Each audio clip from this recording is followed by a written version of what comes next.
promises. Instead of a house, Johnny was moved into a camper on land owned by McClure's family. He was then given a used SUV that swiftly broke down. The two trusts were similarly never made.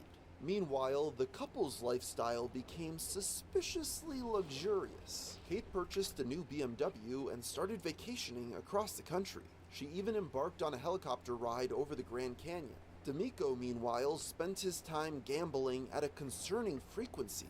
These observations made Johnny suspicious over how the funds were handled, and the subsequent confrontation only led their friendship to deteriorate further.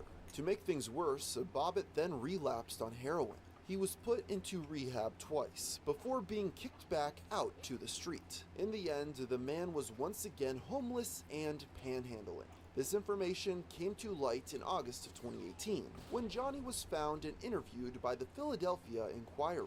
There, he also revealed he only met his financial advisor once, and never saw his lawyer. Though this all seemed damning, the couple refuted his claims. They argued the purchases in question were made using their own money. Mark and Kate received sizable sums after appearing on shows like Ellen DeGeneres. D'Amico did admit that he used $500 from the GoFundMe for gambling, but he stipulated that it was all immediately repaid with his winnings. Finally, the two explained their justification for withholding the funds. $200,000 had supposedly already been given to Bobbitt, only for him to waste it. That included a gift of $25,000 on Christmas, which he burned through in a matter of weeks. And those spending habits only worsened following the relapse. They noted he started visiting areas known for dealing, and allegedly he even stole and pawned their belongings to fuel his habit. Mark went so far as to state, "Giving him all that money, it's never going to happen. I'll burn it in front of him. Giving the money to someone addicted to drugs would be like giving him a loaded gun." The remaining half was said to be kept in a savings account. It would only start dispensing when Johnny was sober and had a job. Given the man had indeed relapsed, their story seemed plausible, but Johnny denied the alleged theft and felt there was no way he was given anywhere near that amount. The author was able to point out at least one discrepancy. Mark and Kate claimed to have bought 2 vehicles for Bobbitt in their own names so he could sell them. But by the time the article was written, they'd both been sold anyway. Regardless of who they believed, this all caused a massive wave of backlash. For the public to raise almost $500,000 for someone who less than a year later was homeless again felt implausible. Enough so that the crowdfunding site itself began investigating. Following these revelations, GoFundMe issued a statement. "We are looking into the claims of misuse regarding this campaign. When there is a dispute, we work with all parties involved to ensure funds go to the right place. We will work to ensure that Johnny receives the help he deserves and that the donor's intentions are honored. GoFundMe always cooperates with law enforcement investigations." Afterward, Johnny's lawyer stepped forward to speak for his client's interests. He decided to represent Mr. Bobbitt completely pro bono. His attorney estimated Johnny received only a fraction of the donations, estimating around $75,000. The rest was transferred to the couple's personal bank and was completely unaccounted for. Because of this, she arranged a meeting with them in hopes of getting a breakdown of how they spent the cheddar.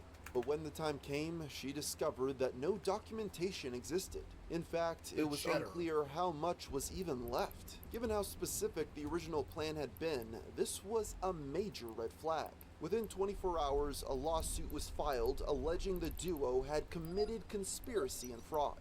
The first hearing was held 2 days later, to which they didn't appear. The judge ordered them to transfer the remaining funds into an escrow account, but by the second hearing, this still hadn't occurred. The judge became frustrated. He once again asked their lawyer about the money. This time, the attorney stated his clients invoked their Fifth Amendment right to avoid self-incrimination and would not produce the financial information requested. It was clear that something was seriously wrong, and that was affirmed when police raided the couple's home the following morning. It was captured on video and posted onto social media. Mark is visibly unfazed, continuing to play golf as authorities searched their residence. His nonchalance felt bizarre given criminal charges were now on the table. That was an opinion held by their own attorney, who then dropped the two as clients. He disclosed that none of the money remained. By this point, the case had captured national attention. The once viral stars fell from grace as people scrutinized their past. In particular, they looked closer at Mark, who was embroiled in other concurrent legal issues. The serial gambler was sent to appear in court that month for a completely unrelated crime. He allegedly ripped 3 headrests off his car and threw them out the window. This hit the vehicle next to him, causing upwards of $2,000 in damages. That was just one of 3 different traffic incidents. While the others were less severe, Mark refused to address any of them in court. In response, a warrant was issued that led to his arrest on September 10th. He'd quickly posted bail before promising to save his public reputation. The degenerate gambler claimed to have an explanation that would make everything crystal clear. Whatever it was, it didn't impress law enforcement though. 2 months later, Mark and Kate were arrested on charges of conspiracy and theft by deception. The public rejoiced, as it seemed Johnny would finally get the justice he deserved. But shockingly, police arrested the homeless man as well later that afternoon. The complaint alleged the trio actually conspired together to fabricate the campaign. This was confusing as the scrutiny only came after the man claimed to have been scammed. Many thought they'd misread the situation, but authorities would clear everything up at a press conference held the next day. Upon raiding the couple's home, they uncovered a trove of electronic records, including bank statements and over 6,000 text messages. This allowed them to uncover a complete timeline of events that contradicted their own beliefs. To start, the backstory had been completely fabricated. The tale where a homeless man helped the woman with his last $20 never happened. In reality, they first spotted him by an underpass during their frequent visits to the casino. It started with small gestures of generosity, offering change or a hot cup of coffee, but they eventually fixated on the idea of changing his life. The couple began texting back and forth about potential acts of charity. Food, clothes, a Nintendo Switch, even a job and a house. But it didn't seem feasible. That is, until they came up with the GoFundMe. While they felt he was deserving of such help, they weren't sure his story alone would catch people's attention. Kate would confess to a friend, "The gas part is completely made up, but the guy isn't. I had to make something up to make people feel bad. So shush about the made-up part." To achieve this, Mark invented the story of that fateful night on the highway, though it's more accurate to say he repurposed it. He told a nearly identical tale in 2012, whilst living in North Carolina. He recalled on Twitter, "So this girl runs out of gas and has a flat tire at the same time in front of a Walmart and is blocking traffic. So I run to the gas station and then change her tire. I spent the only cash I had for supper, but at least she can get her little children home safe." The story worked, and the trio became a sensation overnight. In addition to their media run, the couple were in talks for a book deal. They were set to receive their own share of compensation. But rather than accept that amount, they decided to hoard the GoFundMe as well. It was used to buy designer clothes, cars, and vacations. Records show they withdrew over $85,000 in or around casinos across the East Coast. This discrepancy wasn't lost on Bobbitt, who began demanding more. Johnny was aware of the faux story, but did genuinely need the money. The details of his homelessness, military service, and inability to work was true. But they refused, even after being warned by friends of what could and did eventually happen. In March of 2018, a friend warned Kate, "You really need to get Bobbitt and get the public off your back by donating. He could out you." In reply, she remarked, "I'll be keeping the rest of the money. F you very much." One message also showed her mother expressing concern. "She just called me and said that people go to jail for scamming others out of money. So there's that. That's what my own mother thinks of me." By the time Kate regretted this, it was too late. In one conversation, she admonished, "I can't believe we have less than 10K left. I'm so upset." Mark assured her that their book deal would dwarf whatever money they stole. That continued even after the news broke of their betrayal. He suggested throwing Johnny under the bus and titling it No Good Deed. But as the scam continued to fall apart, the couple started to argue over culpability. Mark wrote, $20,000, BMW, $5,000, Disney World, and land trips, $10,000 in bags. We both went to Vegas, right? Like you act like you didn't spend $1. Kate reflected, I wish that you never updated the GoFundMe. Like, we should have just let it go and not effing kept people informed. While prosecutors were still accounting their finances, they were certain that none remained. In light of this, GoFundMe issued refunds to all 14,000 people who donated to Bobbitt. They also revoked their previous offer to fully reimburse Johnny the $400,000. By this point, Mark and Kate's relationship had deteriorated. The two now had separate lawyers and were dead set on incriminating each other. On November 16th, Kate's attorney claimed she'd been victimized by the two men.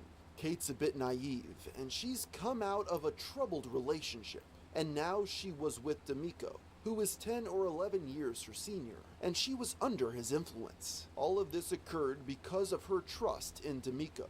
He argued that while Kate was aware of the initial lie, she was well-intentioned and tried to end the ruse early. When the GoFundMe reached $10,000, she attempted to pause donations, only for the site to state it wasn't possible. She then tried again when it hit $100,000 to no avail. This narrative, however, was easily disproved. GoFundMe allows users to stop campaigns at any time.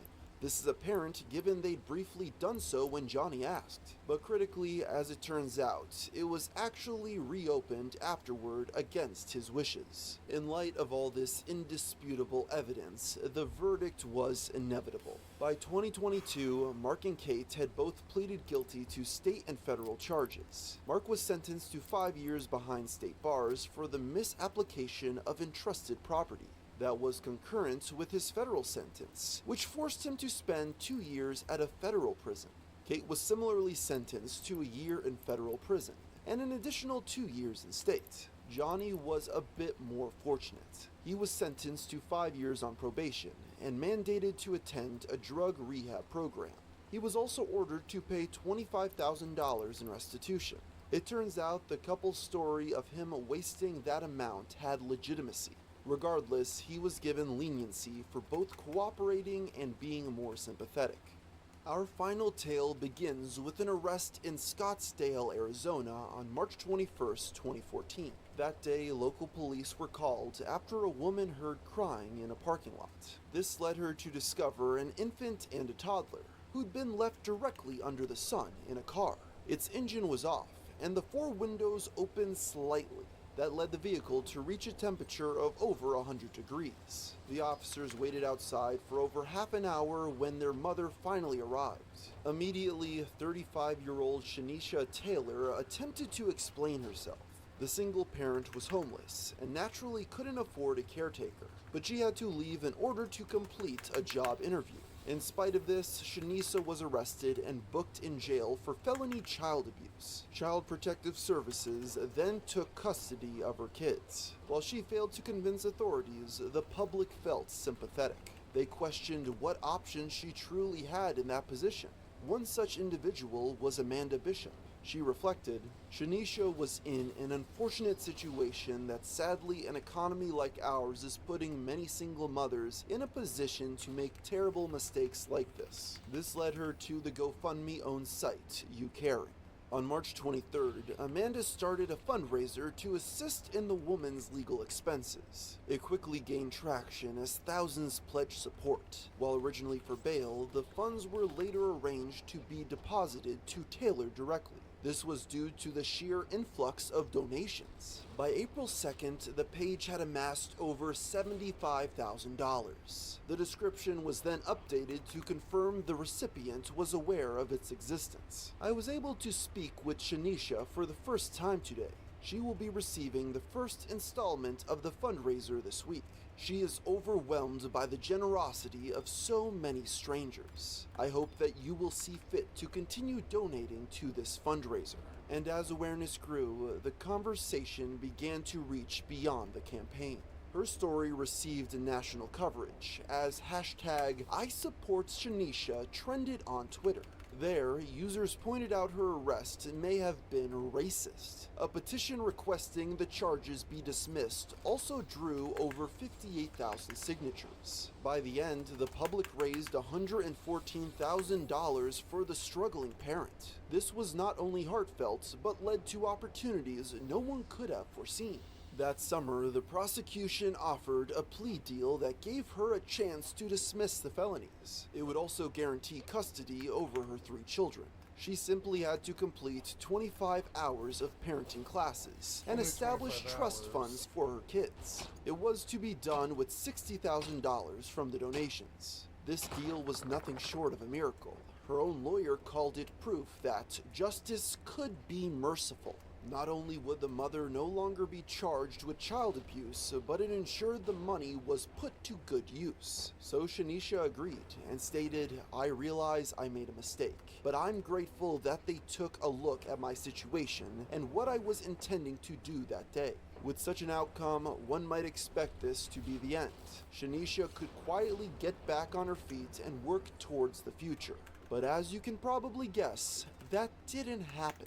Months later, Shanisha made headlines again when her miraculous plea deal was revoked. It had been conditional on her fulfillment of the agreement. Yet, by the final deadline on November 6th, she still hadn't made either of the trust funds. This infuriated the district attorney. He stated his patience had reached its limits and that she'd be going to trial. It turns out he attempted to compromise with the single parent several times to no avail. That included lowering the amount to $40,000, less than half of the total donations. But continuously she refused to follow through. Both of her lawyers soon requested to be removed. One remarked their client had thrown away the deal of a lifetime, but the woman defended her inaction. Shanisha argued the trust fund was unreasonable, as her kids only got access if they attended college. It was more important to her to pay for current expenses. She claimed to have only spent $44,000, which was used for rent and childcare. But a local activist contradicted this and explained what he saw as a former supporter. Reverend Jarrett Maupin had reached out in order to help her find employment. He arranged job offers in the hospitality industry, which she expressed interest in, but they never went through.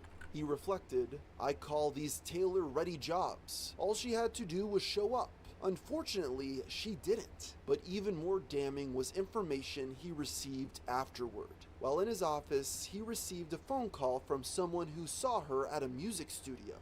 They claim she spent $6,000 to, quote, help finish her baby daddy's rap album. Now Maupin believed her money had run out. When it wasn't spent to pay rent, a new car, or the children's trust, yet you're applying for a public defender because you're broke, all signs point to the money being gone. In response, Shanisha accused the activist of slander, and that they hadn't spoken since July 21st. But it was hard to take her word after prosecutors filed records of her spending habits. It was revealed that she was spending over $4,000 a month on non-essentials. That included $300 on clothing, $745 on car-related expenses, and $300 on recreation. Her claim of retaining most of the original amount was also disproven. She initially said the money was in her mother's accounts, but that fell apart under scrutiny. In reality, only $35,000 was left in her possession.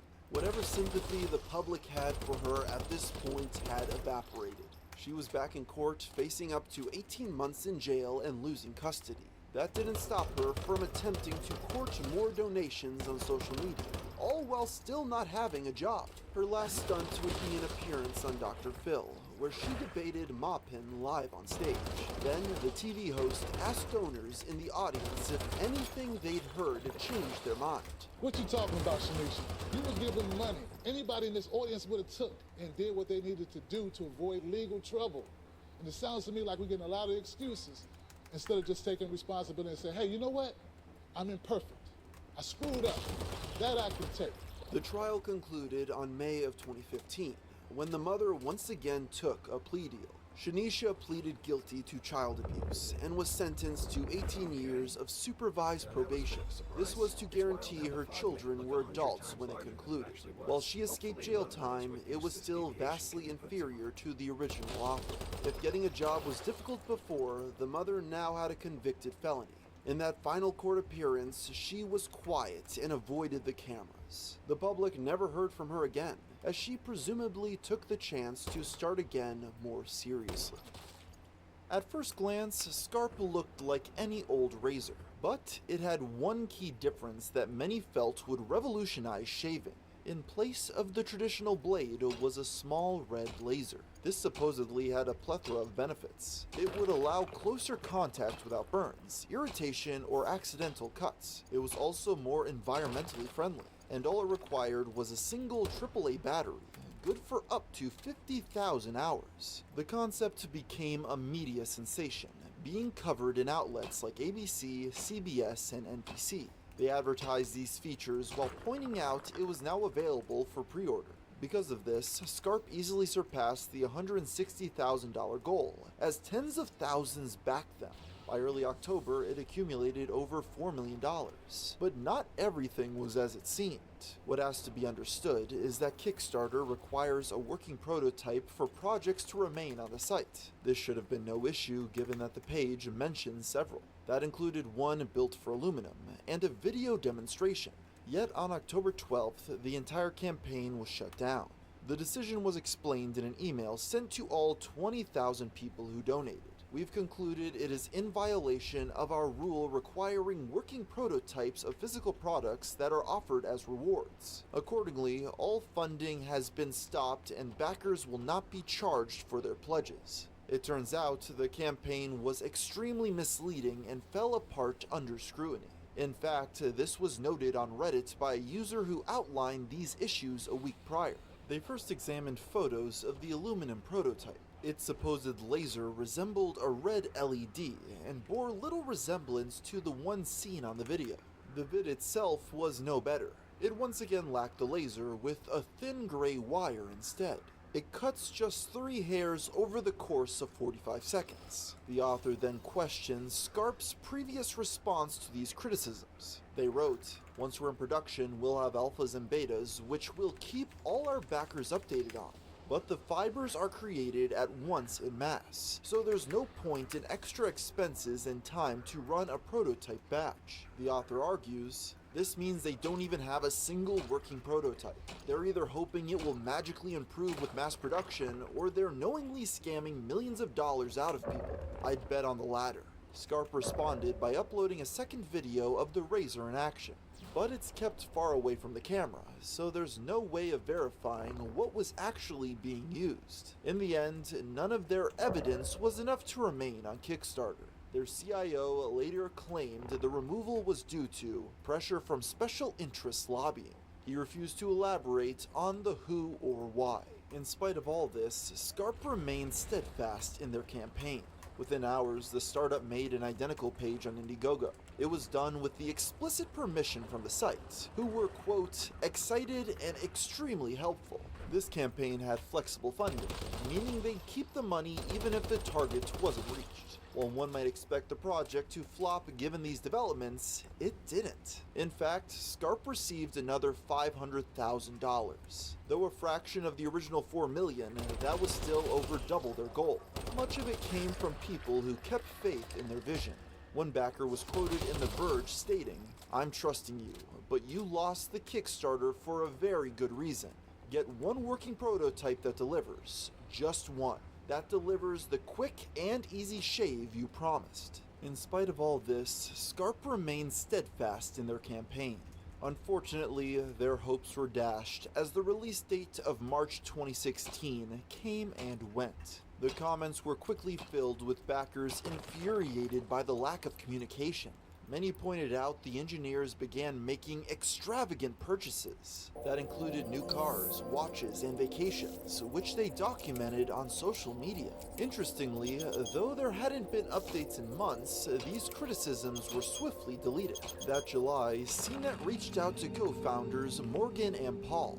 Morgan assured them that the engineering was largely done, and that it would be out by the end of the year. However, he refused to promise regular updates. Then, he stated they wouldn't be offering refunds. The only silver lining to this was the involvement of Will King. The founder of King of Shaves was signed on as their chief marketing officer and advisor.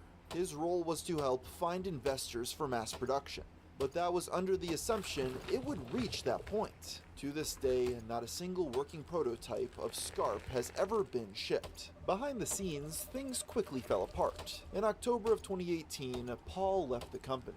He went on to file a lawsuit against Scarp Technology over a breach of contract. The case remains ongoing as of writing.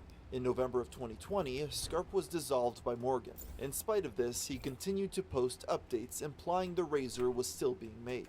That only stopped in March of 2022. Perhaps it's no coincidence that a year later, the man filed for bankruptcy. Morgan had noticeably become more erratic over the years, and occasionally let on more than he should have. That included an exchange where he admitted nothing they made worked. He then blamed its failure on Kickstarter's shutdown, stating, "It could have been shipped by now and would have been much bigger." The former CEO then finally names the special interests lobbying against them as being just internet trolls. None of the backers on Indiegogo have received their reward or a refund. The comments make it clear that they've attempted to report this information to the site to no avail. Whether or not that will change, or the incident will be swept under the rug, remains to be seen. While this may seem outrageous enough on its own, this is only the tip of the iceberg on insane crowdfunding scams. We'll learn more about the others after a brief word from our sponsor. It's an unfortunate fact of modern day life that anyone can find anything about you on the internet, including your full name, your personal email, your home address, phone number, and even your relatives. This information is accessible because of data brokers, who profit by selling your information to robocallers, telemarketers, spammers, and anyone else that wants to learn more about you. And that's why I'm excited about today's sponsor, Aura. To put it simply, Aura will identify data brokers that are exposing your information and automatically submit opt-out requests on your behalf. They'll even opt you out of junk mail and telemarketing lists. As a person myself who has some notoriety on the internet, this is extremely helpful, and anyone that doesn't want that stuff out there should definitely consider using this service. On top of this, Aura also monitors your emails and passwords to see if they were involved in a data breach and exposed on the dark web, and gives you recommendations on what to do. Aura's app also features a VPN, password manager, real-time credit and identity theft monitoring, internet parental controls, and protects your device from malware. They basically have almost every internet safety tool you'll ever need, all inside one app. That's why I suggest you let Aura do the hard work of keeping you safe online. If you sign up right now, Aura will give you a 2-week free trial with my link below. You'll be shocked at how much of your private information Aura finds exposed over these 2 weeks. So to try it out for yourself, go to aura.com/GFM to start your free trial. The link will also be provided down below, or you could scan the QR code available on the screen right now. Based out of the UK, Torking Group Limited had quite an esteemed reputation. They were known for their innovations in aerospace and defense technology. But most promising was the passion project of CEO Ivan Reedman. Ivan took particular interest in nano UAVs, which are tiny unarmed military vehicles. He sought to reduce their size as much as possible without impacting their capabilities. It was to great success, even getting praise from Wales' Secretary of State at the time. But as their research developed, it led them to contemplate a new market. What if this tech could reach consumers? The company first thought of this concept in late 2013, and a year later, they were ready to seek funding from the public. In November of 2014, they officially unveiled Xano, the world's most sophisticated nano drone. It captured photos and video while being small enough to fit in your palm. The remote control was a smartphone app to add further simplicity, but the true selling point was its autonomy. The drone was intelligent enough to pilot itself. It followed the user automatically, and could even take selfies. In spite of these ambitious features, it was set to ship out to backers as early as next June. They claimed this was possible because their supply chain was ready to go. The promotional video only affirmed this, showing the drone in action.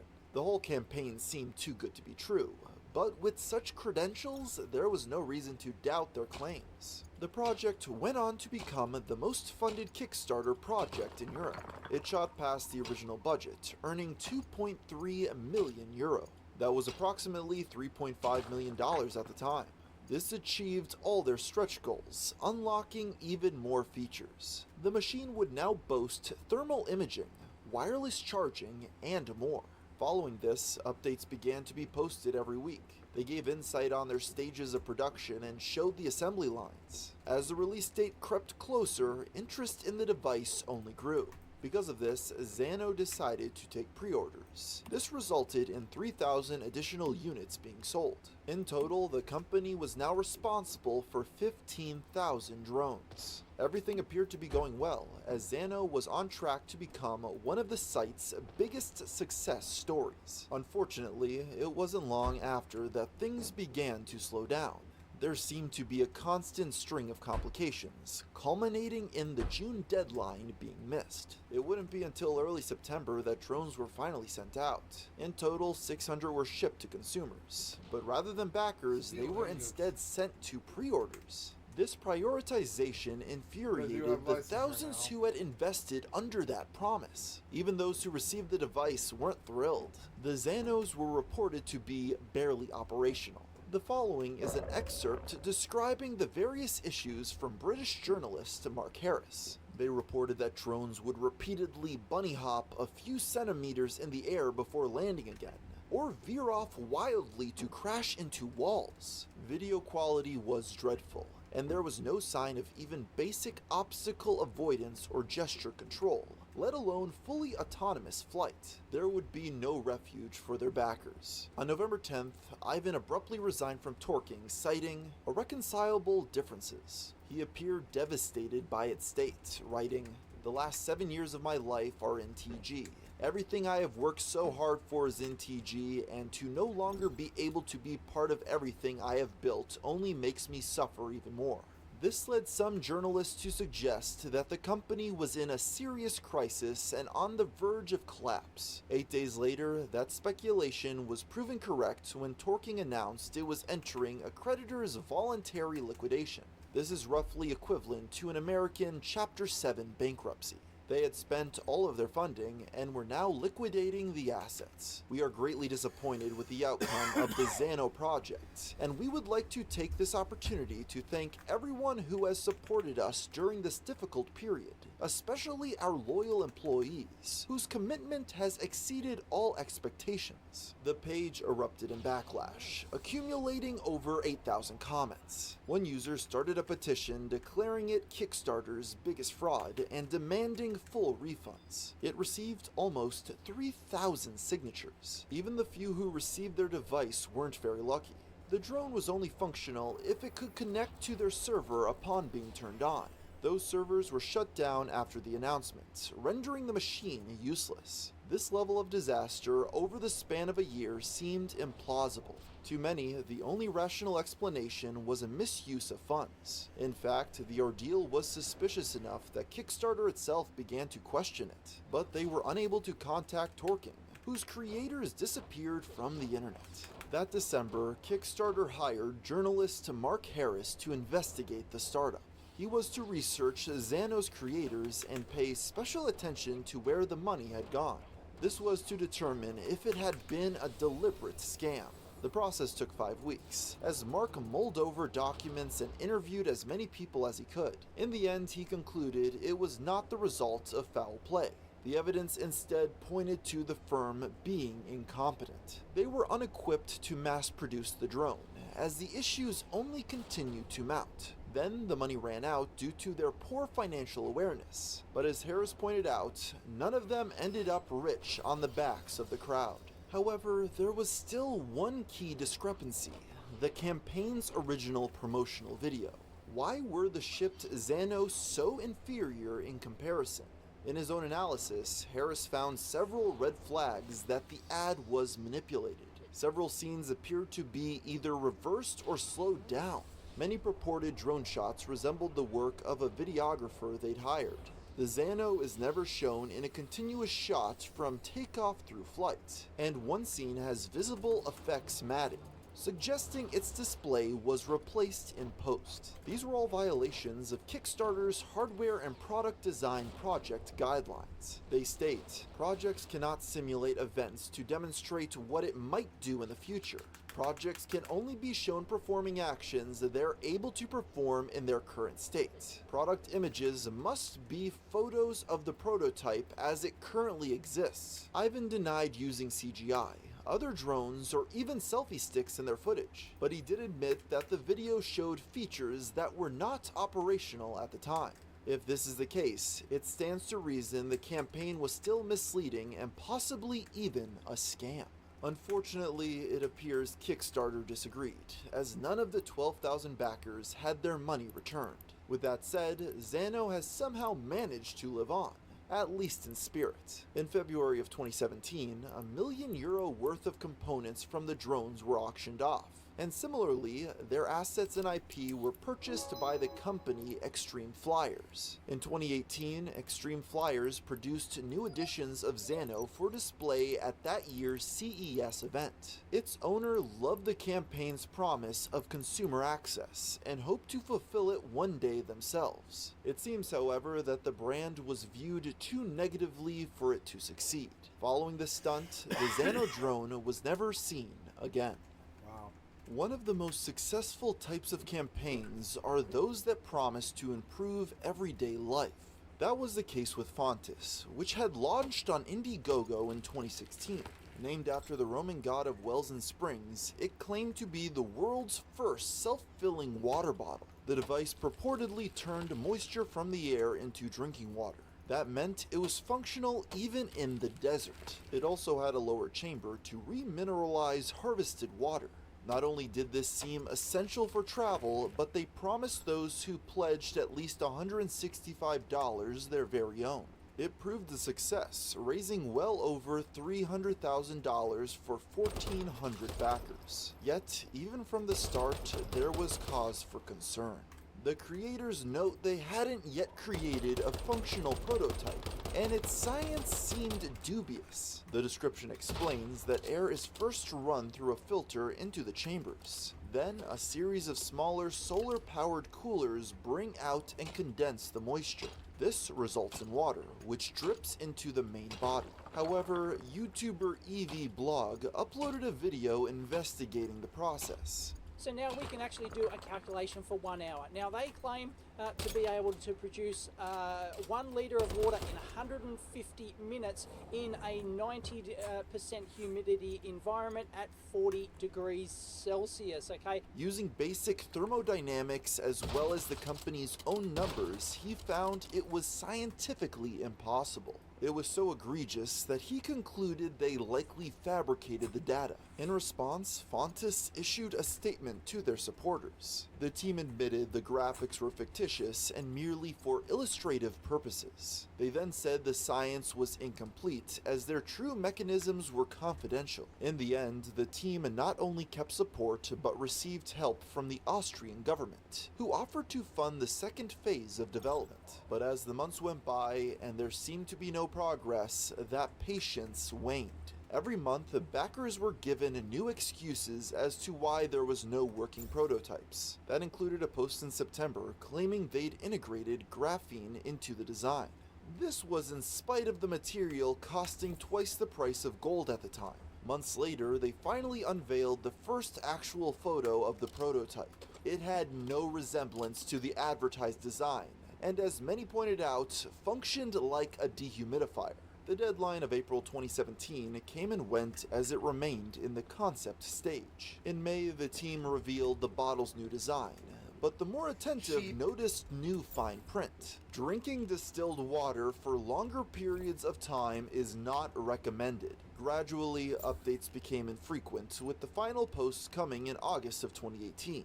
Here, Fontis wrote that at the request of new investors, it was being scrutinized by a third party. Revealingly, the post ends with a sentence, "The fate of this project seems to be out of our hands now, and we can only hope for a positive outcome soon." It seems that the writing was on the wall for the team. because just a month later, Fontis went bankrupt. This development received little to no attention. It seems the Austrian government was desperate to sweep it under the rug, embarrassed to have ever invested. Immediately, all references to the project were removed from their site. Fontis' creator also deleted his account and left without a trace. It's unknown if he had intentionally crafted a scam, but the product was a complete hoax and fundamentally impossible. Unfortunately, no one would be held accountable, with his once supporters yet to see any recourse. Named after the Greek god of the sea, Triton set out to change swimming forever. They designed artificial gills that allowed humans to breathe underwater.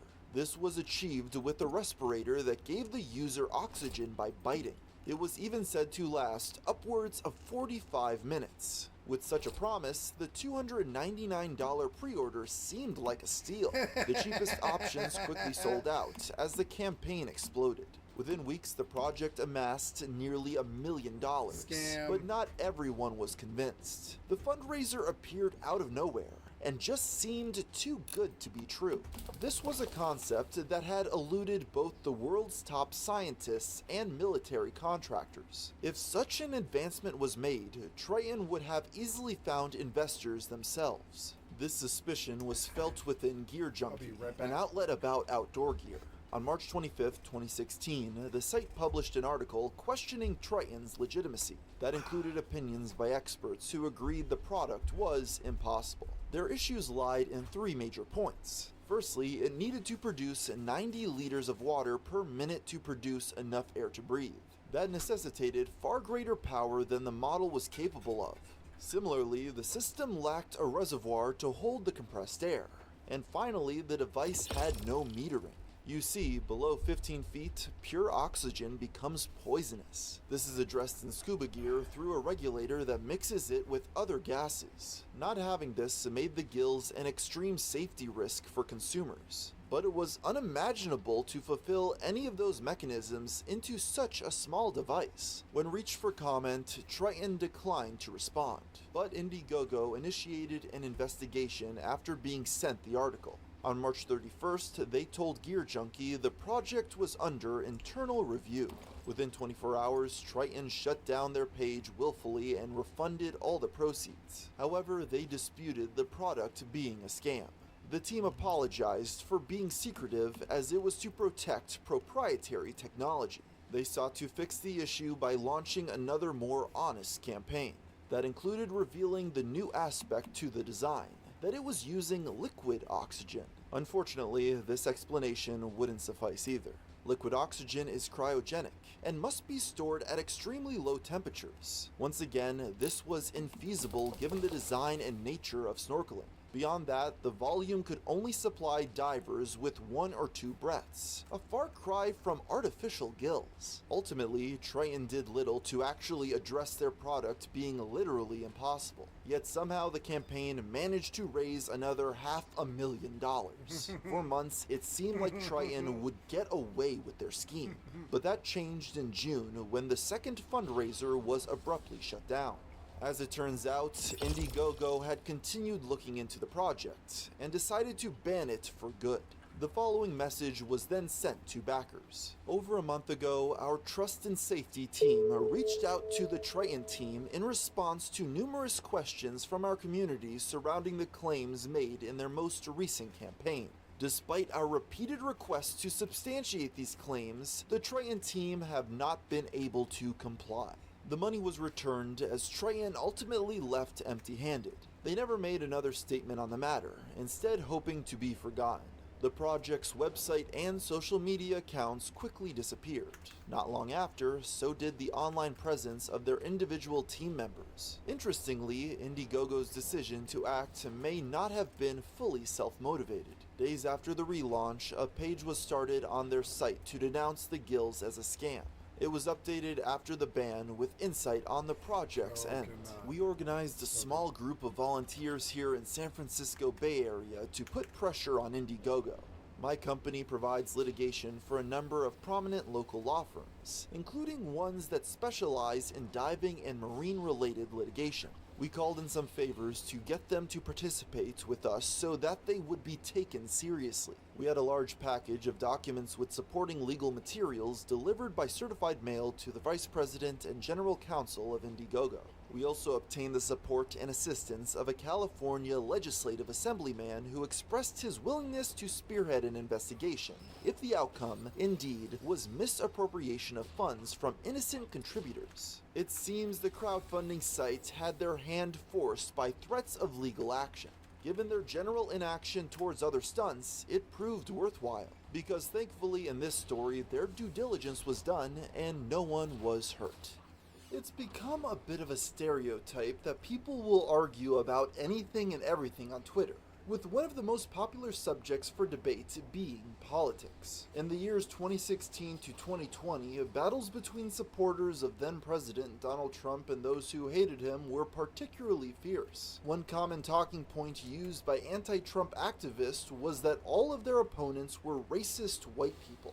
Thus, anytime a person of color spoke out in favor of the president, it was cause for celebration amongst his supporters. And that is exactly what happened on October 27, 2018, when a Twitter user with the handle Chickpeas, real name Karen, posted an image of herself wearing a MAGA hat with the caption, "I will not hide any longer. The left has made us feel as if us black Republicans should hide, but not anymore." The tweet quickly went viral as the replies were flooded with conservatives expressing their gratitude toward the young woman for speaking out. Predictably, there were also people on the left criticizing her.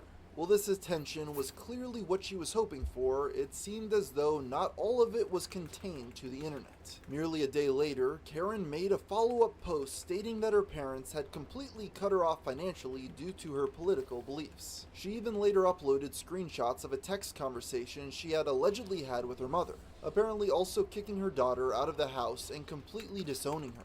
Because of this, she created a GoFundMe campaign in order to raise funds. While the page has since been deleted and no archives can be found, there was certainly no shortage of people willing to give her their money. But as Karen rapidly gained support and sympathy from her new right-wing fan base, she was just as quick to pull the rug out from under them. Merely 24 hours after starting her GoFundMe campaign, she posted a tweet with a completely different tone than she had been expressing previously. "Trump is a racist, homophobic, transphobic, bigot, and you think my black ass would support that rotting carrot? Ridiculous. Any black person can put up that ugly ass hat and say #MAGA and you'll all instantly be up their ass because you want to prove so hard you're not racist." With this, the reactions from the political parties on Twitter completely flipped. Those on the left praised Karen for her prank, while those on the right were furious that they had been duped out of their money.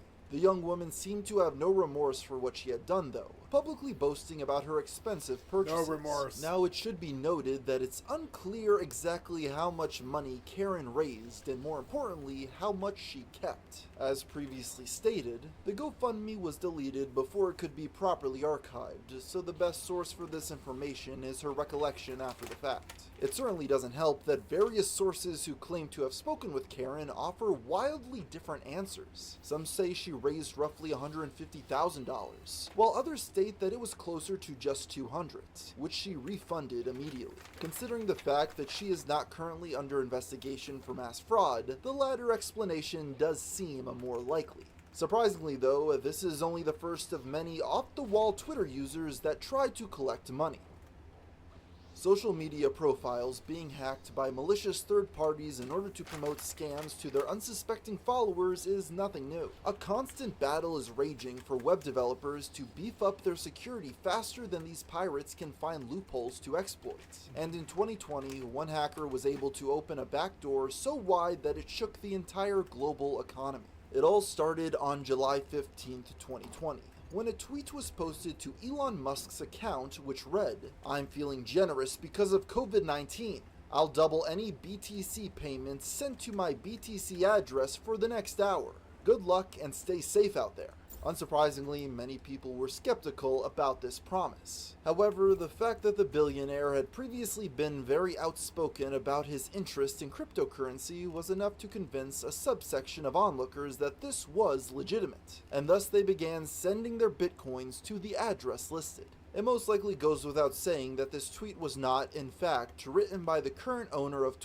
X. Seeing the success of their scheme, the hackers began targeting other high-profile Twitter accounts, including Bill Gates, Jeff Bezos, Apple, and even Barack Obama, all of whom posting in nearly identical messages. To date, this was the largest cyber attack Twitter has ever experienced, with dozens of incredibly influential people being victimized. Twitter's security team immediately... And on top of it, none of them are apologetic because they all believe in Bitcoin. And they're trying to make this point about how the government and everybody else can't get that money back. They can't get it back. They're like trying to make this point about how the Bitcoin is uncontrollable. The government can't get it back if it's stolen, and this drives the government insane. It like drives them crazy. They hate Bitcoin. Now what are you doing? You can't move. Now you... Oh, I'm out of gas. Okay.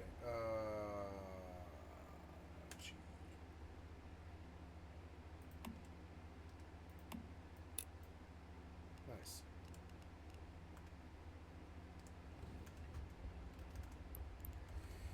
And they're right. They're right about how the government can't get that money back. If you're jacked, you can't get it back.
crisis mode, locking down the affected accounts and limiting activity for all verified users while desperately searching for how this could have happened.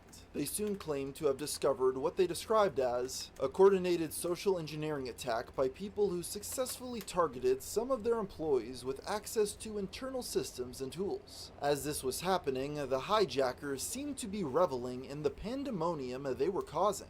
Images were spread online, reportedly by the perpetrators, showing a screenshot of Twitter's interior control systems. They even bragged to news outlets about how they had pulled it off, even reportedly telling one source that they had bribed a Twitter employee in order to be let in. Whatever had happened, it seemed as though Twitter's programmers were able to close the hole that the hackers had entered through later that day, but not before a significant amount of chaos and confusion had been spread. Not to mention the money lost by those who fell for the scam tweets. Professionals in the cybersecurity space urged Twitter to launch an investigation into the extent of the damage. Considering how many important political figures were hacked, it wasn't out of the question that their private messages had been compromised. But it seemed as though the hackers were only interested in financial gain and a little bit of trolling. With all the attention placed on this story, it wouldn't be long until police tracked down the suspect. Merely a couple weeks later, a 17-year-old was arrested in Tampa, Florida, under suspicion of masterminding the entire operation. At first, authorities did not publicly disclose his identity since he was still considered a minor. However, that soon changed as the charges began stacking up. He stood accused of communications fraud, fraudulent use of personal information, and organized fraud. This was enough for prosecutors to successfully argue that he should be tried as an adult. The young man's name was publicly revealed as Graham Ivan Clark, and he pleaded not guilty to the charges held against him. Two other accomplices were also arrested, Nima Fazeli of Orlando, Florida, and Mason Shepard of the UK. In total, investigators estimated that the group scammed Twitter users out of over $100,000 worth of cryptocurrency. Clark was eventually sentenced to serve 3 years in prison, followed by an additional 3 years of probation. While this was just one of thousands of incidents of Twitter accounts being hijacked to promote scams, this incident was undoubtedly the most high-profile cyber attack in the social media site's history. Joshua Collins was a truck driver living in Washington who in the 2010s was becoming increasingly disillusioned with the state of American politics. As the years had gone on, he had shifted further and further to the left until he eventually began identifying himself as a socialist. Collins posted frequently about his views on sites like Twitter and Instagram, earning him a fairly sizable fan base. And after being inspired by the grassroots campaigns of people like Alexandria Ocasio-Cortez in 2018, he believed he could change the world. In 2019, Washington Congressman Denny Heck announced that he would not be running for re-election, opening up an opportunity for a potential newcomer to take his place. Joshua quickly leapt at the chance, opting to use his social media presence to bolster his chances of winning. Not only did he call upon his already established Twitter and Instagram followings to spread the word, but he also started a TikTok account named Joshua for Congress in order to campaign even further. It wasn't long until people began taking notice of what Collins was doing, gaining him hundreds of thousands of new eyes on his run. He eventually started a Discord server for his most dedicated supporters, asking them to treat it as sort of a digital campaign office. Not only that, but he also started receiving monetary donations from his fan base. It was around this time that the mainstream media took notice of what Joshua was doing. Multiple news outlets reached out, telling the story of the socialist truck driver taking the world by storm with his independent run for office. And Collins seemed to lavish in the newfound attention, happily accepting interview requests from anyone who asked. This proved to be a double-edged sword, though. As mainstream publications began reporting on it, many people voiced their confusion about Joshua's campaign. Despite his apparent desire to spread his message and get elected, people in the Washington area claimed they had never heard of him before. He had apparently not been canvassing door to door to court potential voters, nor had he distributed yard signs or even put up flyers. 100% of his run for Congress had been done online. This led many to wonder where the money he had raised, which amounted to around $250,000, had gone. People on Twitter began digging through the records in order to answer that question. From what they found, it seemed as though over 60% of donations had gone toward paying staff, mainly consisting of Joshua's friends and family. Even Collins' wife, Zelza Bazy, had been given over $10,000 for her role as campaign manager. To make things even more interesting, Joshua spent enough to make his campaign the fourth most expensive in the entire race. The subject of Joshua's campaign promises was also thrown into question. Many of his policies were pretty standard for people on the political left, such as wanting to stop climate change and provide universal health care for all Americans. On the other hand, some of his goals seemed practically impossible. For instance, Joshua wanted to completely abolish government institutions such as ICE and the CIA, offering very little explanation of how he would go about doing this. Leftist content creators such as Destiny criticized him live on stream, putting more pressure on the independent candidate than he had ever faced thus far. Wait, so I'm actually curious. Are you just running as like a meme for Twitter, or what is the... No, I'm running on a radical platform, and I'm working to actually radicalized discourse. So the radical Generally, discourse I is don't don't want vote to- in the election, and the radical platform is the Green New Deal and Medicare for All, something proposed by AOC and something proposed by Bernie Sanders. That's Well, I mean, The stress appeared too much to handle, and Joshua deleted his Twitter and TikTok accounts in May of 2020. This caused quite a stir among both his supporters and detractors as they wondered if this meant he was dropping out of the race. A campaign staffer soon posted a tweet thread in order to assure the public that things were fine behind the scenes. Apparently, Joshua had simply reason to investigate. In Sunbury to the west of here, people have apparently seen flames erupting inside a 24 fast grand, food not bad. restaurant.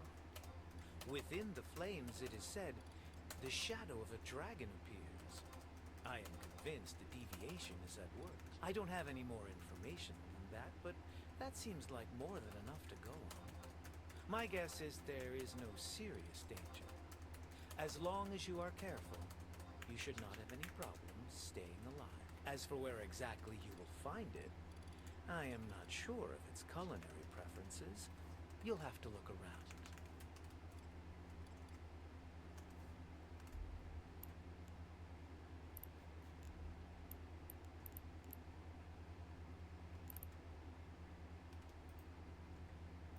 dark in order to stop the constant notifications on his phone, so he could get some sleep, Excellent and his question. name would still Perhaps be it is appearing on the waiting ballot. to be This fed explanation or only to served to feast. confuse So people maybe further. make sure to bring something to feed it in case you want to make a quick escape.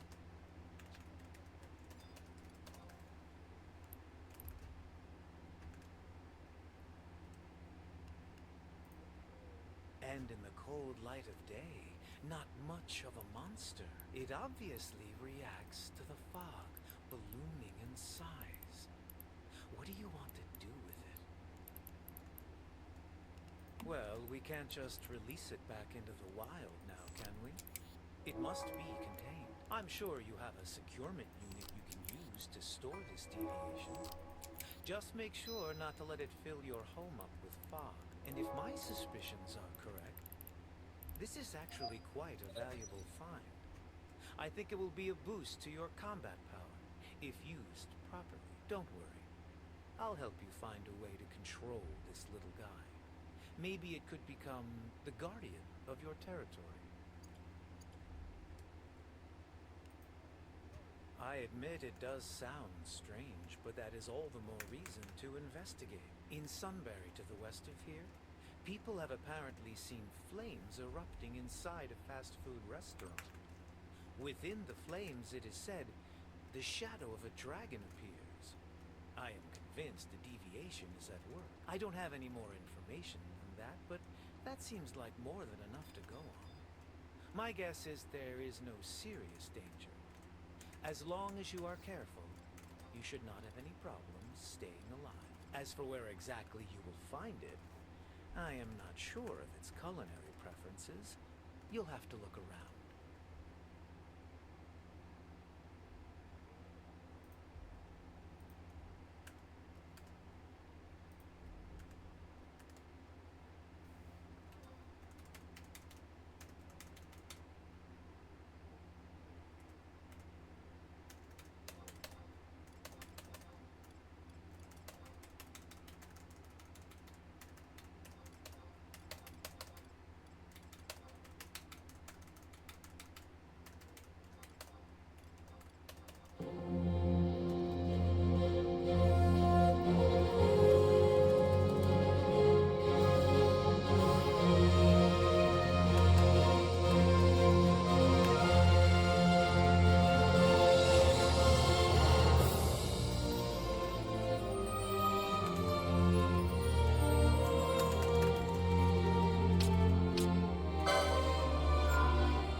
Oh, look, I can play them all at once.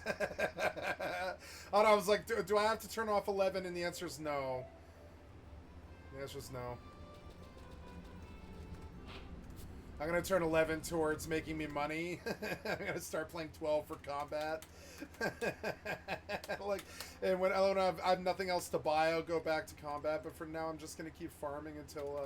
Yeah, how much do I get for that? 4,800 is so much, actually. I think I'm just gonna take that. I mean, well, I don't know. Like, yeah, 4, 8, 12. Yeah, every 3 stacks is 22k. So it's actually better to keep it and just send it back to her. I guess I will send it back to her. I'm just lazy, but I'll send it back. I'll do anything to avoid this stupid-ass busy work, but I mean, it all has to be done. I might as, you know, before I do this, I might as well, I don't know, how many fire crystals do I have? Oh, I have enough, yeah, I'll just send what I have here. I wish you would play the music while you're paused. It's annoying that you pause it. Is there a way to stop it from doing it? FFXI. I gotta say PC Zodiac new game minus what am I trying to do? It is Zodiac age. It's our FFX ITZA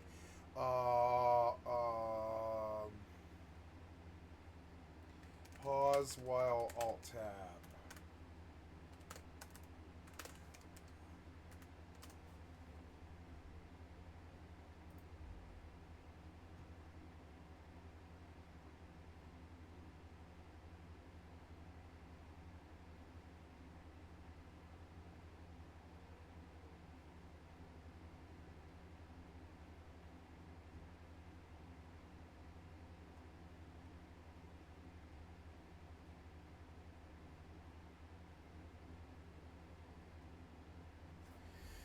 Okay, so the game always pauses, but that's okay. That doesn't actually bother me, and I don't really want the music competing.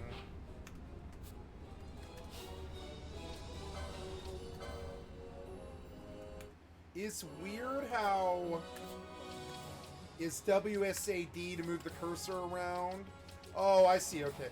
So, but I don't want that. I want the cursor to be the same thing. So I want you to pause and come to the config and look at the controls. I want the cursor movement to be up, down, left, right as well. Yeah, that can't be right. That's got to be...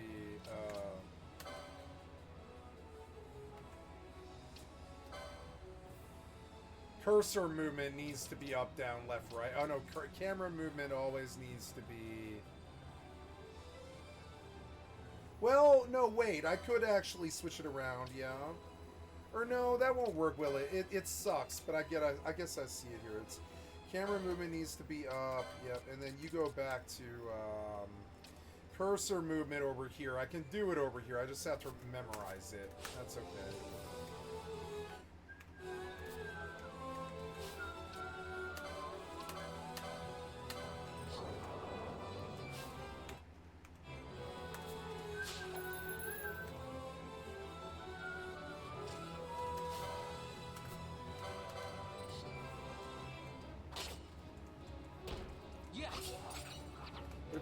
So the speed, I only want to use the speed to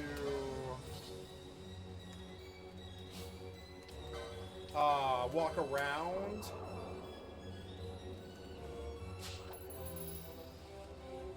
I want the game to go at the speed it goes at.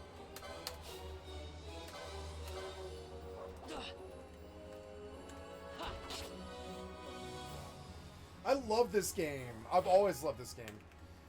Yeah, I forget what weapon Black Mage uses, but yeah, I don't know what's wrong with the melee Black Mage, yeah. Right? So I do a little battle here.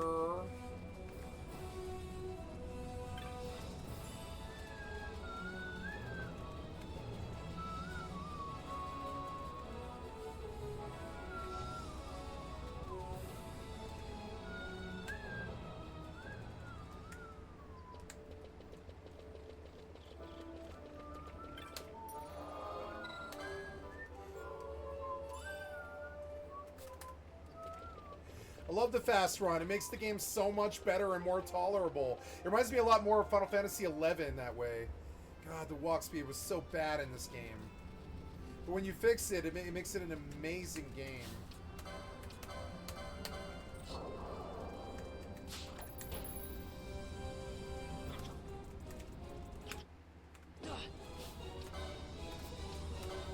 See, 'cause you like don't attack, it's annoying.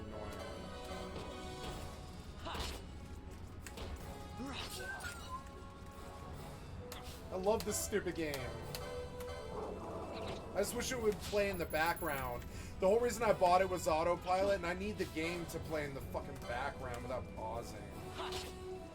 Maybe I need to go to Nexus to find my solution.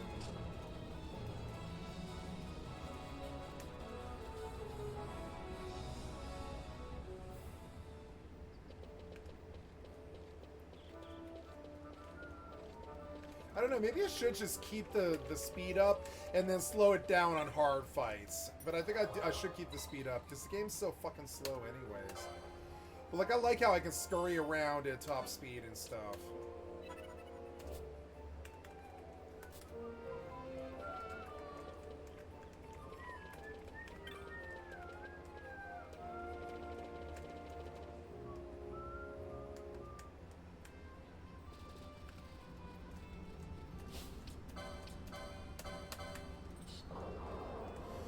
I want to change the key to the speeds. Yeah, okay.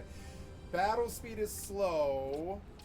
The target lines are on, and the cursor position should be last selection. And vibration, screen shake. But I want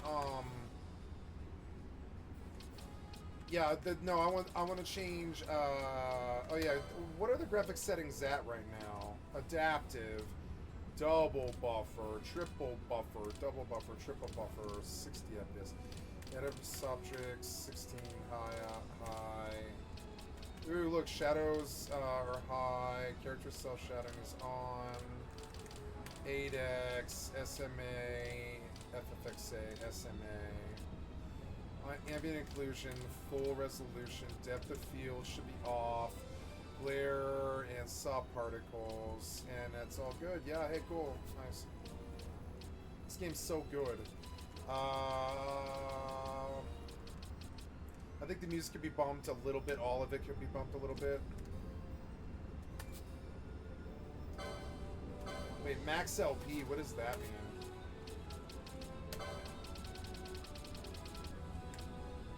Oh, no. I mean, I wouldn't mind getting max gil, but no, the game's a grind. I don't mind it.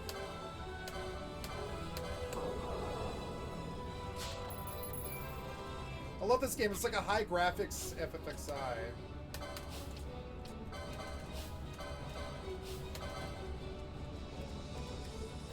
I love the zoomed-in camera. I wish I could get it all the time. Yeah. But I need him to I need them to auto fight for me. All I want to do is walk my character up and then alt tab. And so really, like, what really appeals to me to this game is being able to alt tab. So like, can I fix that? It's gonna be the Nexus mods, Final FFXI, right?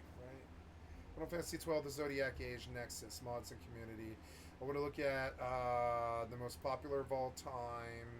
External file loader, DracLab mod loader, FF12 Lua, Final Fantasy 12, The Struggle for Freedom, a difficulty mod that changes several core mechanics, including new license words specifically designed for each character with visual mods and rebalanced weapons, tougher enemies in a tougher trial mode, also features revamped Esper's abilities and more.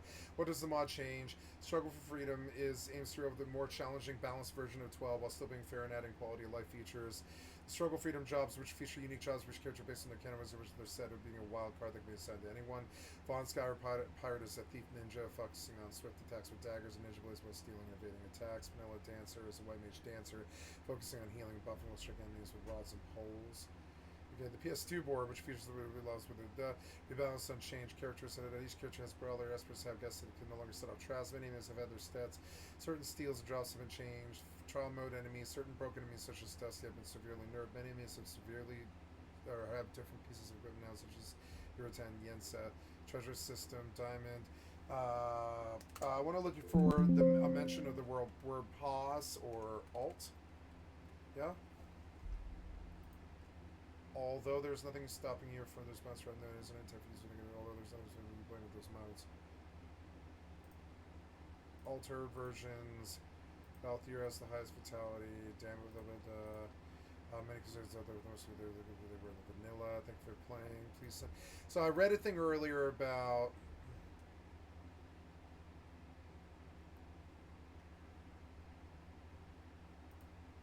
So what was the mod that he dropped? It was the Insurgents Bountiful Bundle.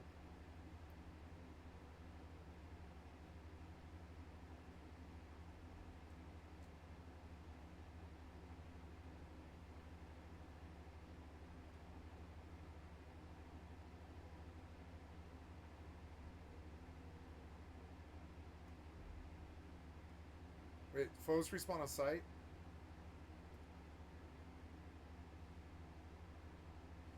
Oh, cool. You can just fucking grind.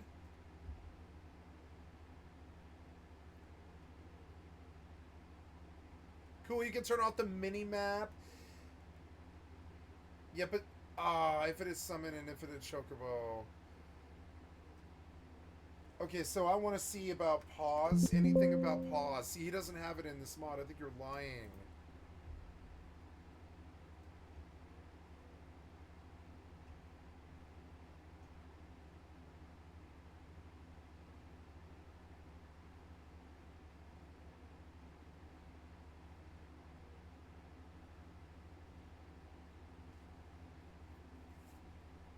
Oh, okay, this guy says the Insurgents Manifesto.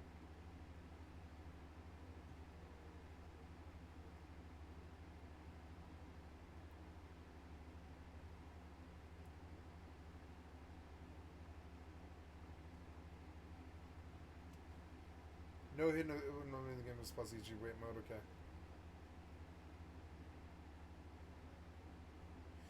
Disables the auto pause feature. No auto pause. There it is. Installation. Download, install Vortex Mod Manager, Slick Games.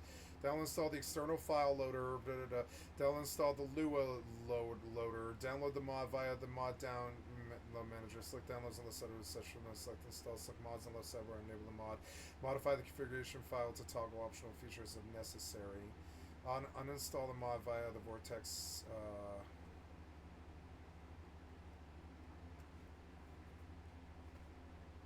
The autopause is terrible. I want to get rid of it.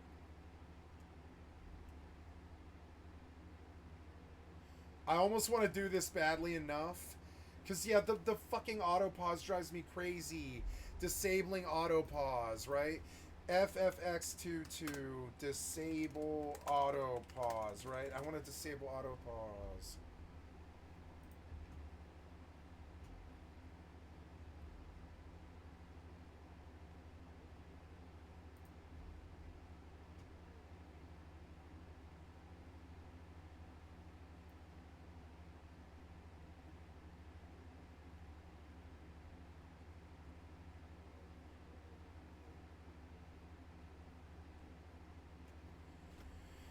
The newest version of my RNG helper. Okay,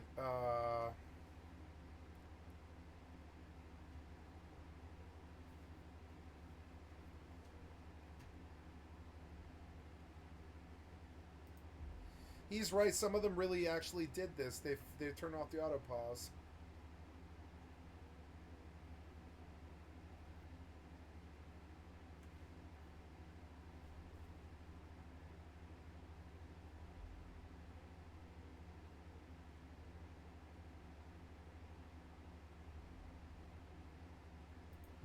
Okay, so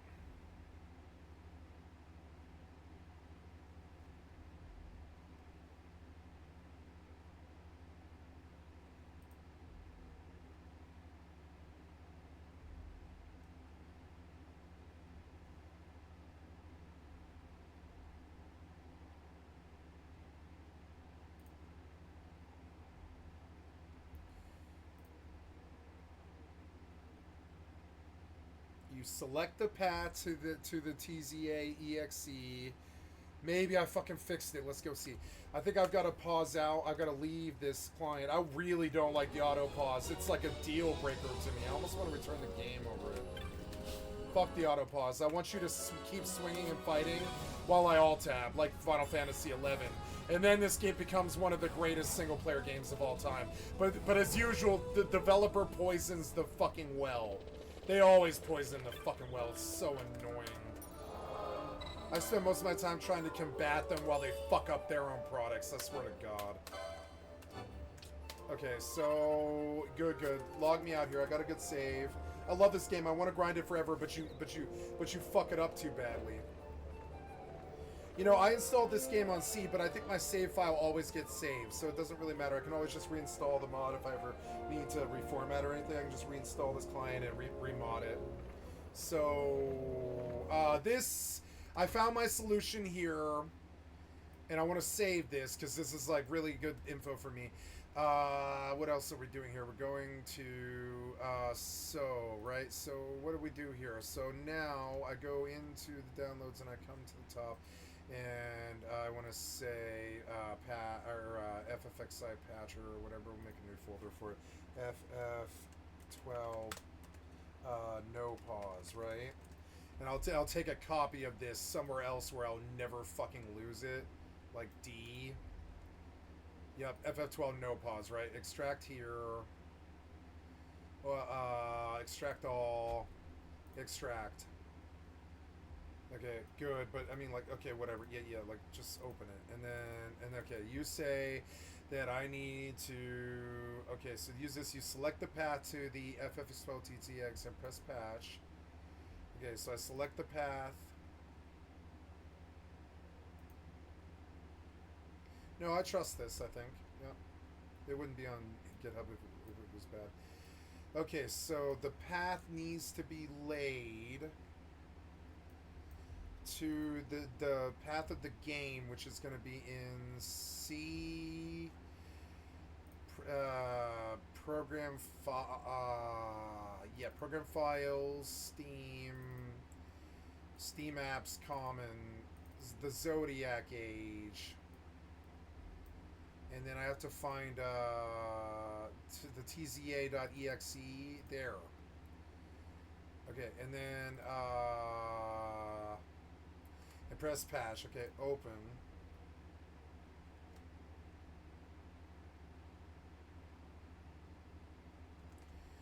Okay, refresh patches, disable auto pause.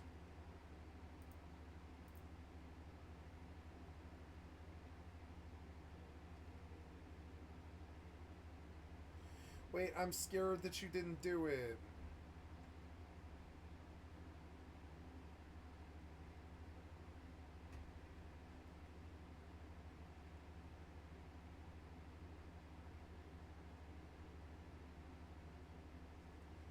Select the path. I want to go back and try again. Wait, no. You had the client open, which is very bad. Well, did you save? I want you to exit now. Yeah, I want you to save now.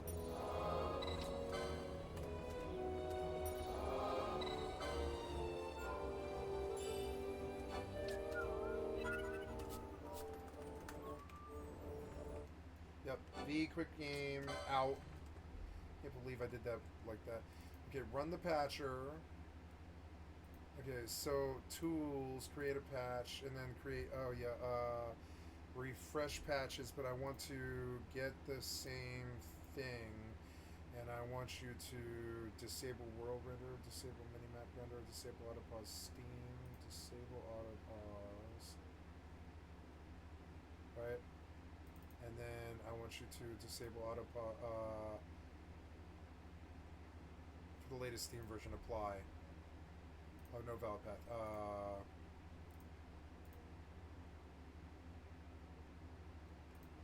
Offset greater than file length.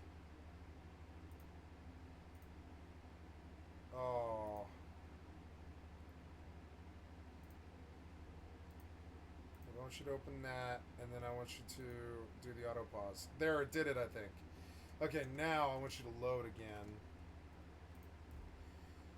Play. Oh, I hope it fucking worked. Please tell me it worked. Please tell me it worked.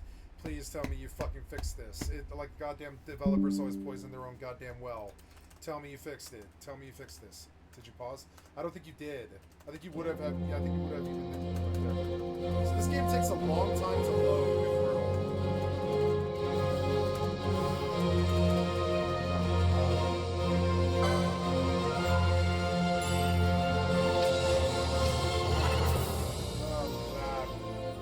Fucking loud.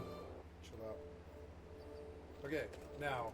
Nope, you paused. Son of a bitch.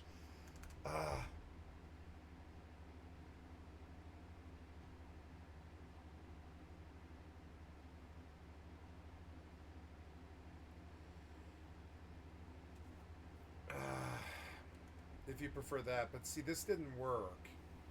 Go out of the client. Quick game. Go. I want you to try again. Patches. Disable auto pause. Disable auto pause Steam. I want you to open up to this client path again. I want you to auto pause Steam. There. Oh.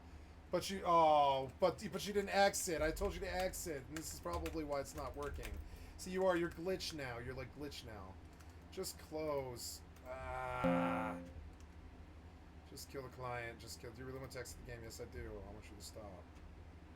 God damn it. I want you to try one more time. I can't imagine that this is going well.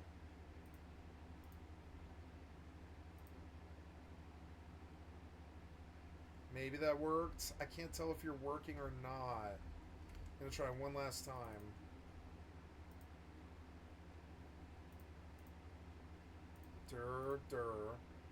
Create patch.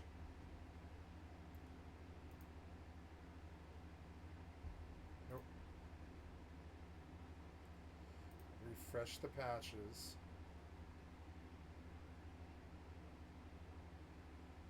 Okay, I want you to disable the auto pause on Steam. Okay, let's try and see if that worked. Go. There's no way this is working. I need like a Vortex install or something. I need to go type the word pause in and see if there's some simple fucking mod that'll actually do the job.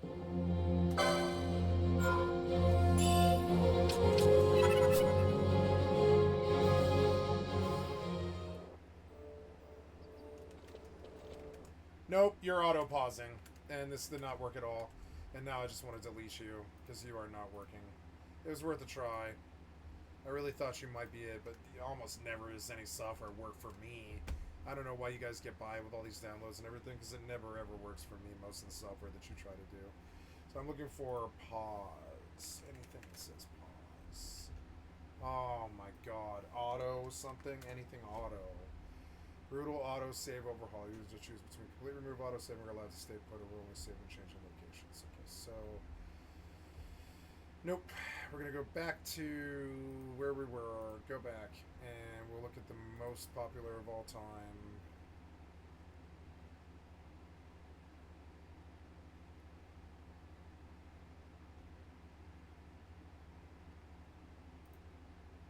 So the Mega Mod Pack.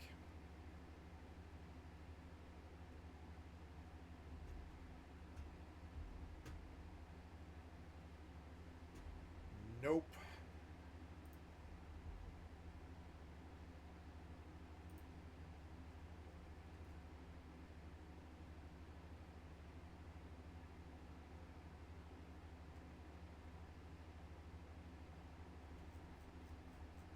Let's try the Insurgents Bountiful Bundle. What do you have to do? How do you install this, though?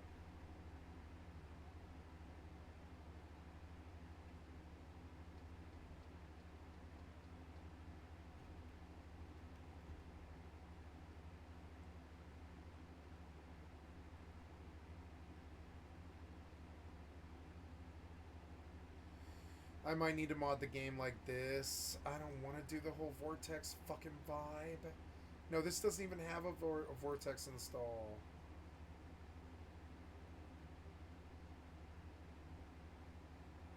So, I mean...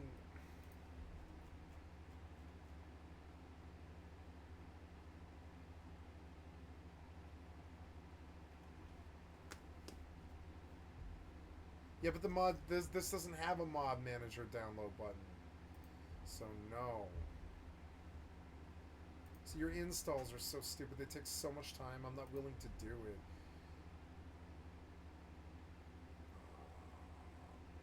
There's not going to be an auto pause thing.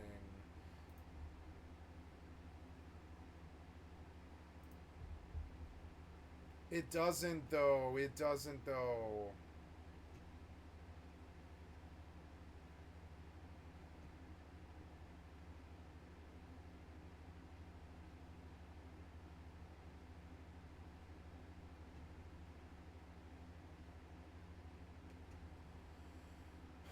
Yeah, that's what I got too. Yeah, this is not working. Damn it, the autopause sucks. Why do you ruin your fucking games? That was the one thing I didn't want from this.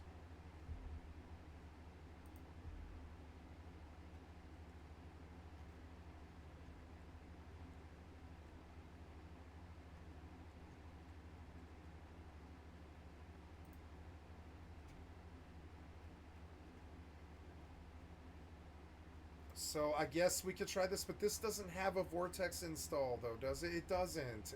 How is this a Vortex install? It's not. Oh, oh yeah, log. Well, we have a log. Oh, it does have a mod manager. Okay, let's try it, I guess. Yeah.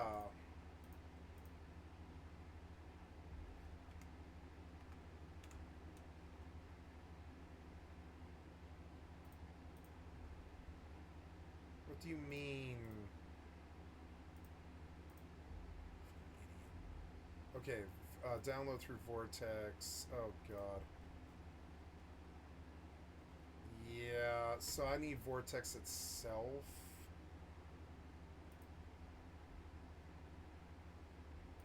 I don't know, it's looking like a pretty bad mod. Like, I don't know, maybe it will work. How do you run it though? Like, I don't know, he's not being very descriptive on how to use it.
I will fix this game. Even if it takes forever. I mean, only if it takes like an hour, that's fine. Because I really don't want the autopause. I really don't. And I will do anything to get around it because it breaks the game. It's fucking terrible. What did you do? You're like fucked up or something. You are not closing or doing anything at all. Go away, you. Yes, you. Go away. Go away now.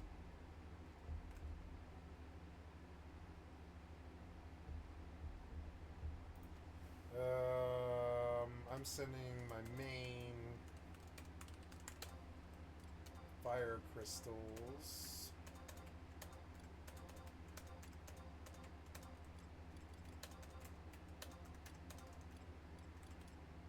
She's got to sell all the rest of that copper. So, or I think that's everything. Yeah, that's right. And we will sell mithril sheets, ingots. Well, you do your thing here. Installation was successful. That's good. Net 6.0. So now I want you to download. You download. And slow download.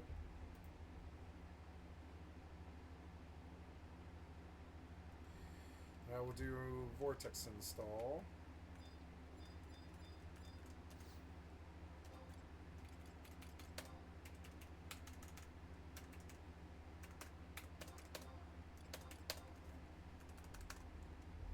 Excellent question. Perhaps it is waiting to be fed, or to feast. So maybe make sure to bring something to feed it in case you want to make a quick escape.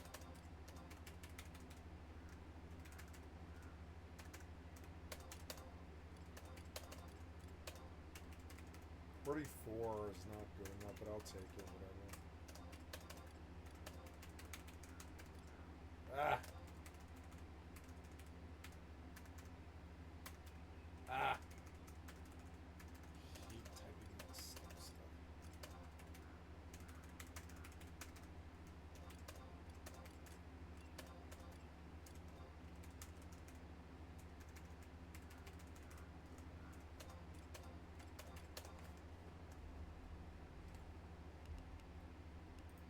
So, okay, I don't have anything else with him, right? No, I don't. Okay, so what else do you want me to do? 14, 15, and 16. Murmurs in the Forest and Eternal Land. Go to Eternal Land. I want you to track that one. What is Eternal Land? Where is it? Follow V's guidance. Go to Eternal Land. Where? But where? You're not giving me like guidance at all. Okay, I don't even know. So we'll go to. I guess it's Murmurs. Find the 4 Rift Anchors. No, I don't want to. I want to do all the rest of them here. Track the task. I'll go do that. Whatever that is. 0.9 kilometers in that direction. I love this game. This is the Mortal that I wanted. This is so much better than Mortal. Like, this is what Mortal wanted to be, but just didn't have the money or the inclination to be. Like, when they see this game, they're gonna get their fucking asses kicked. Their game is too slow. And it has all the housing and everything that this game has, but it doesn't have, like, it's not even fun to play, though.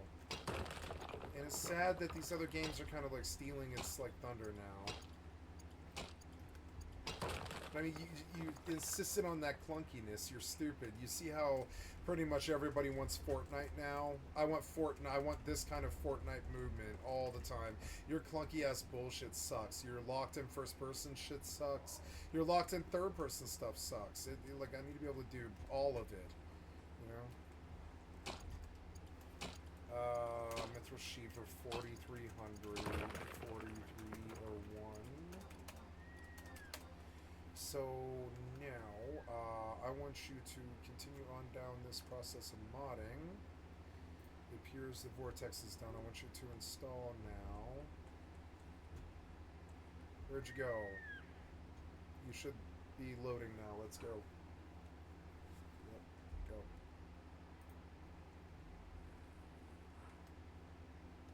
Ah, the deer is so loud.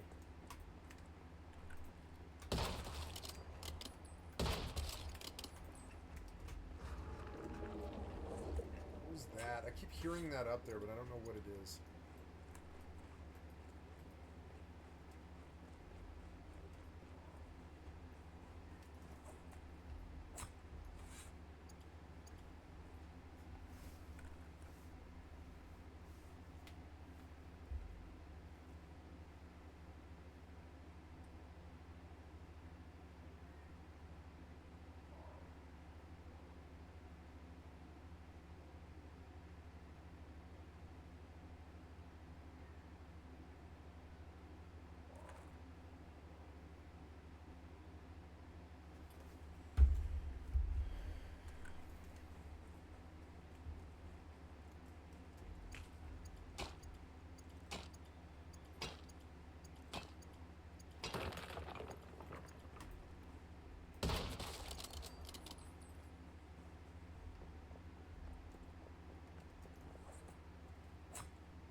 Now, what do you want me to do here then? Oh, there's something in here, huh? Okay, make sure the collecting area is clean out the what?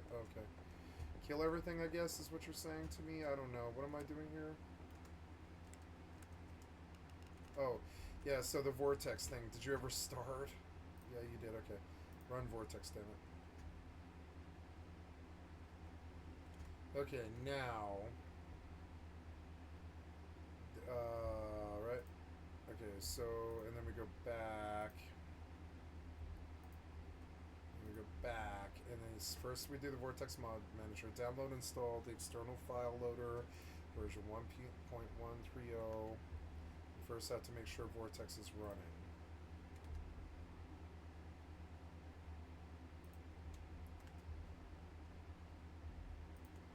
Yes, there we go. So games. Looking for Final Fantasy 12.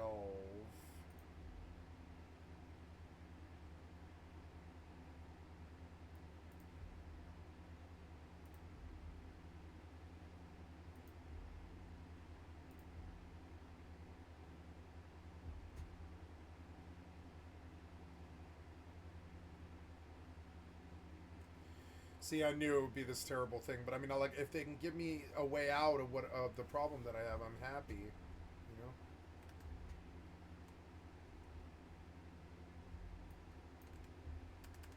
Okay, so let's sell some more sheets.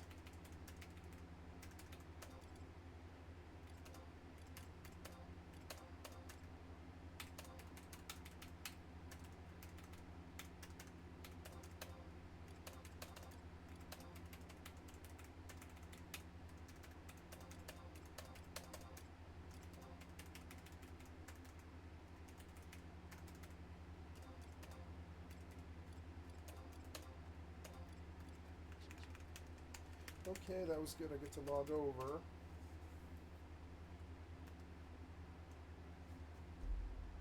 You are installing game.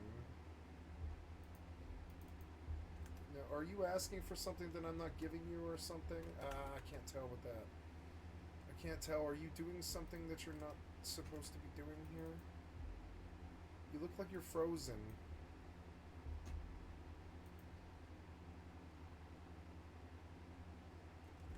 Well, it looks like it's doing things, so I'll leave it be.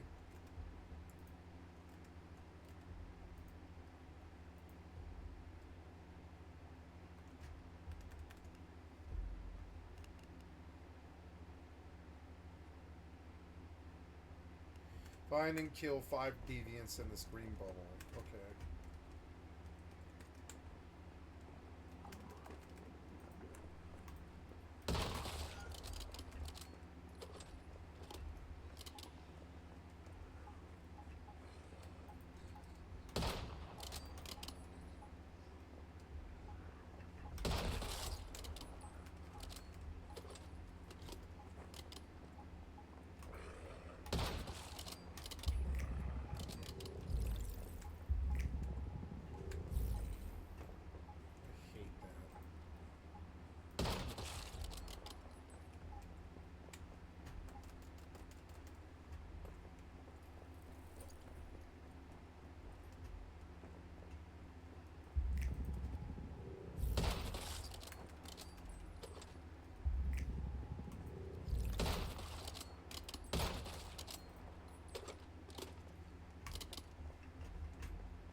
You feel like you're busted to me. I'm gonna do some other things.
Oh, good.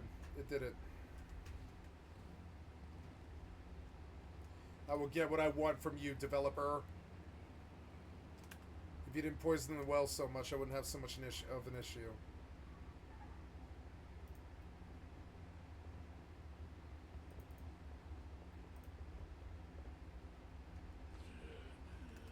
Ah, go.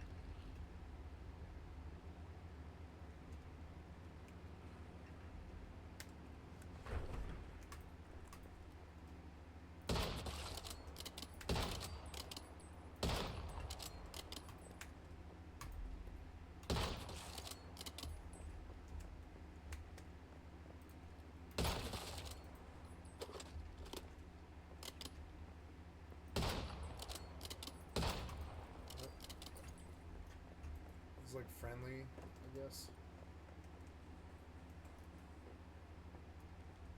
This place, who can tell?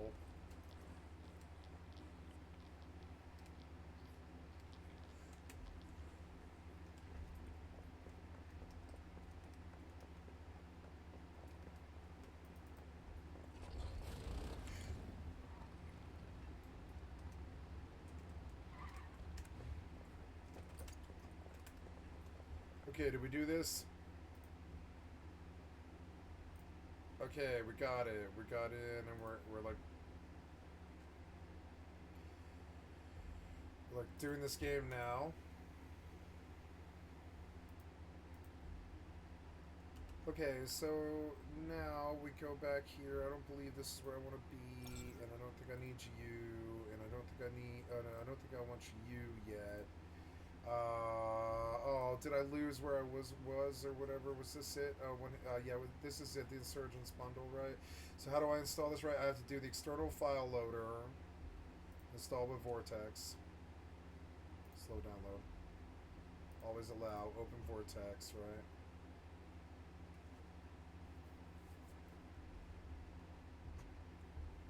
Okay, cool. Installing. Modular related enables Mr. Games are always unchanged. Installing and uninstalling mods takes much less time. Okay, installation options. DX inputted the DLL. DX we have something installed this DX.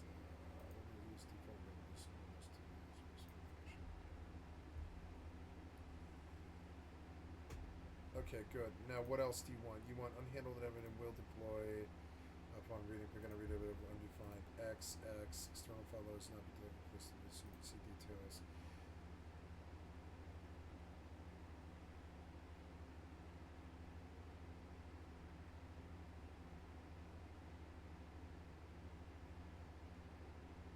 Yes, take me to the new file installation page. Yes, please. Vortex.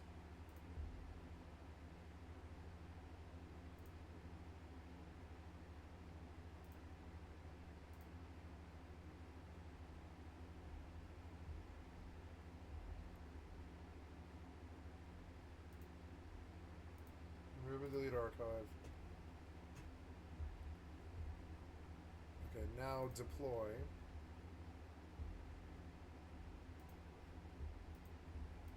Okay, so now, what else? We go back.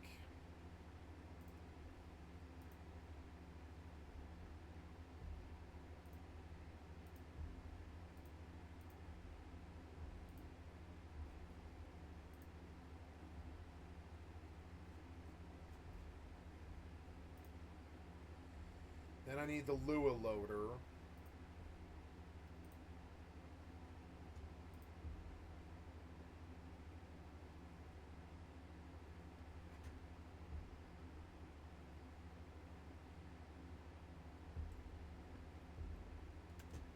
Okay.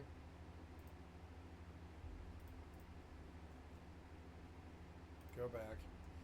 Then download the mod.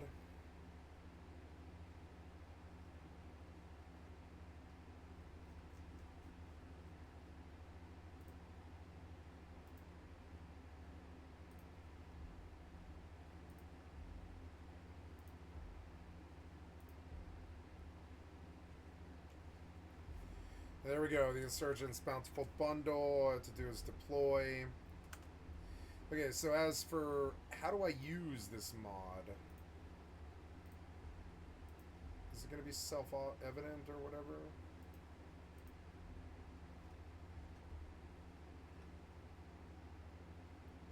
Right shift plus delete keys to toggle the state.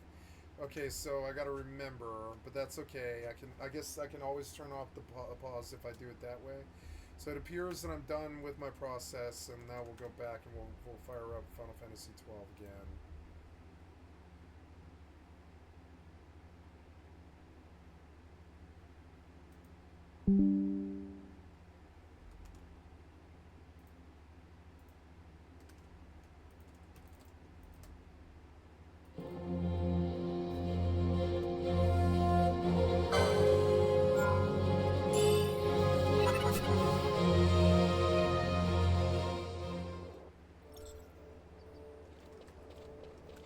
Okay, so it pauses right now, right?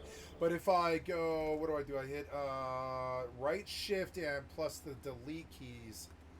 Right shift plus delete. Right shift plus delete. Peaceful mode enabled.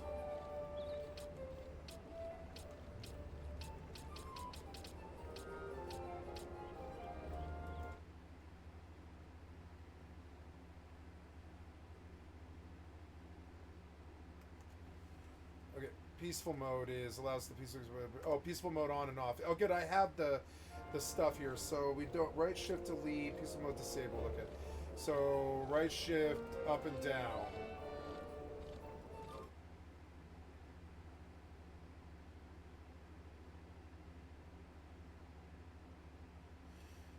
Right shift add subtract keys.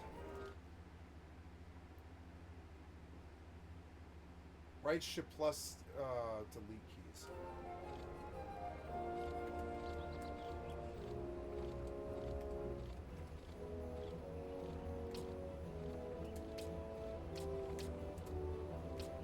Peaceful mode disabled.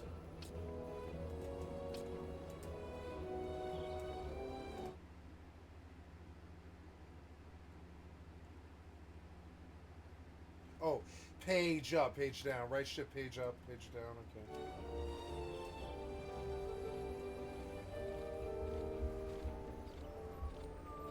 You can turn off aggro in this game, which I might actually do.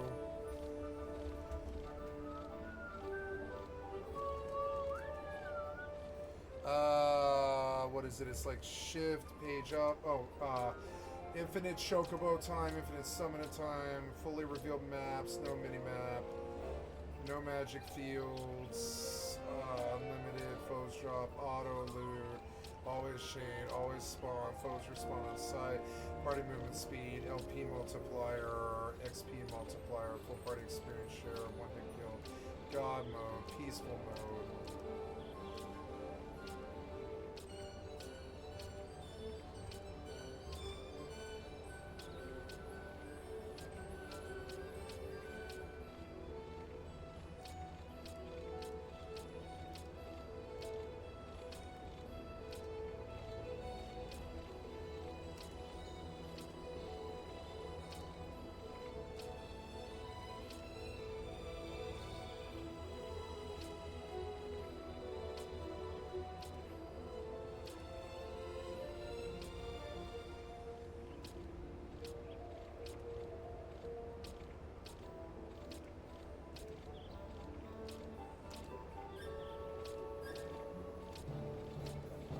That's the whole list, and what I'm looking for is not on this list.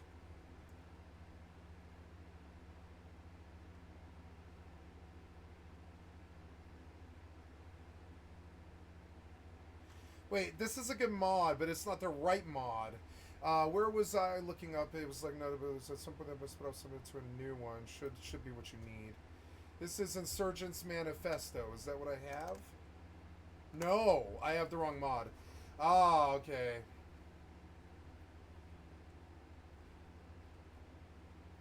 No hidden effects, no auto pause. Okay, installation, updating, install, install, don't install, installation compatibility.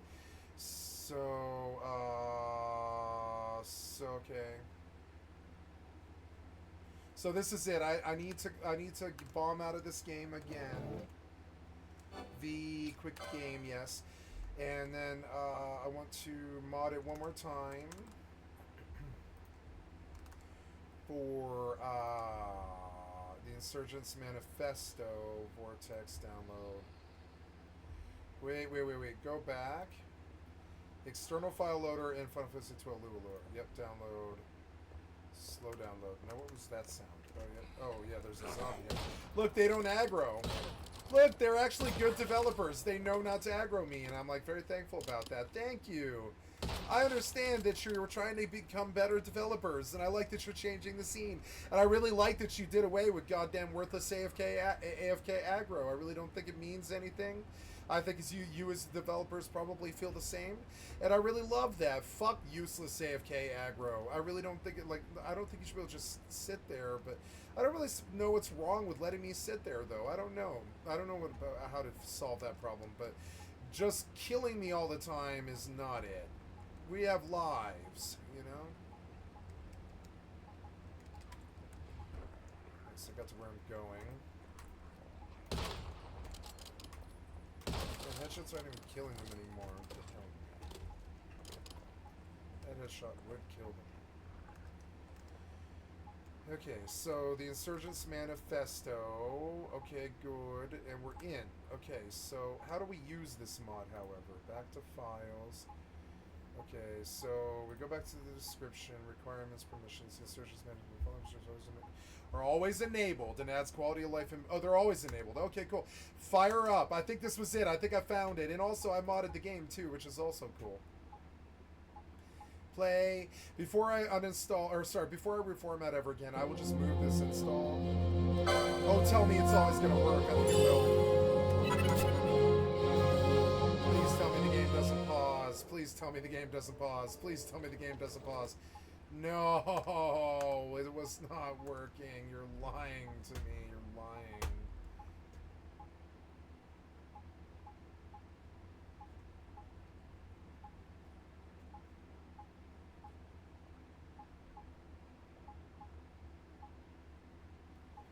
The auto pause feature. The auto pause feature is not working. What do you mean you're pausing the game? You are pausing the game. What?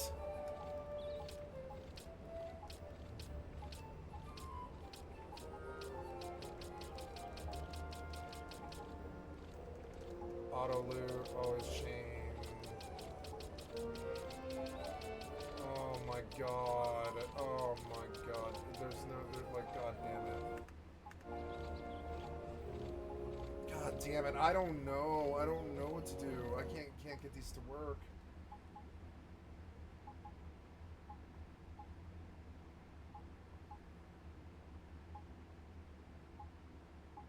Oh, modify the configuration file to toggle optional features if necessary. Modify the configuration file. So, bomb out of this one more time. Maybe I just didn't turn it on, I guess. Modify the configuration file. So the Insurgents Manifesto. Check for update.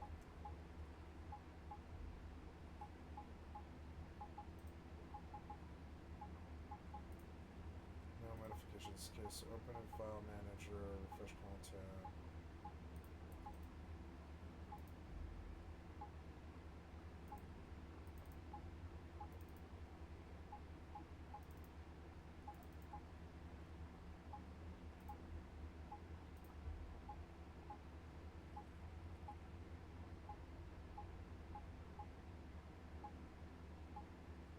No auto pause. There we go. I see. It was me. No auto save. I do want the auto save. No intro logo. True. No crash number. Oh, cool. I can turn off the logo. No chain loop pickup punishment. No hidden effects on pause. 36 gambits. Hide equipment equipment out of battle. Start stealing gambits. Smart stealing gambits. Smart. Oh, cool. So okay. File. Save. Exit. I think I figured it out. Oh, but I have to get out of here, maybe. I don't know. Arbeck. Why won't you do anything? You are messed up or something, I guess, huh? Yeah, I do. I want want you to close. I want you to close. I want you to close. I want you to close. I want you to close. Yes, I want you to close right now. Yes, you. Yeah, go. Bye. You're messed up because of something I did, I think, but that's okay. Confirm. It's okay. I don't know why this game won't close when I tell it to, but I think I figured out, and I solved my problem. Play. I think I probably solved it.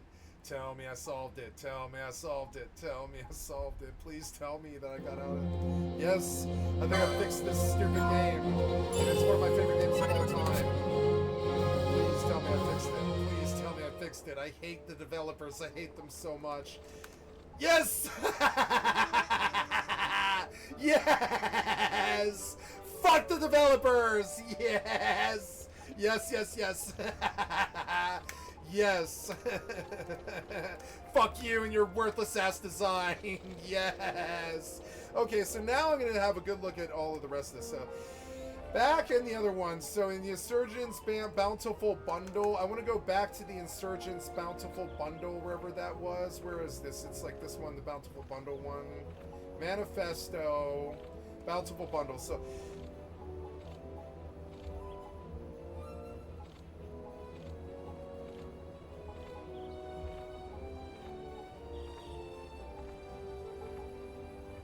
yeah, why do I need aggro in this game? I can just do peaceful mode, right? I don't know. Yeah, like the aggro is stupid. I don't want aggro. I just want to be able to kill things.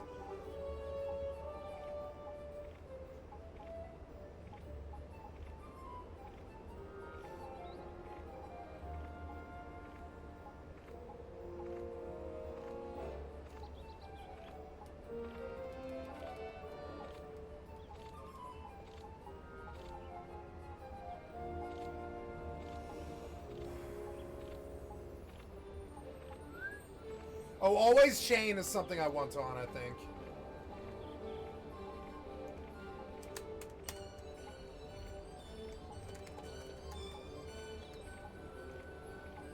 I think I want peaceful mode.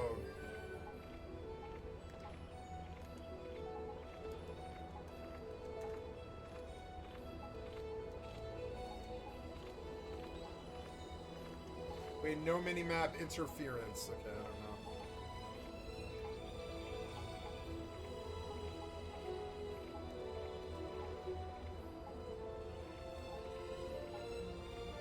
Foes drop all items would be pretty fun. Auto loot might be good. Let's do that one.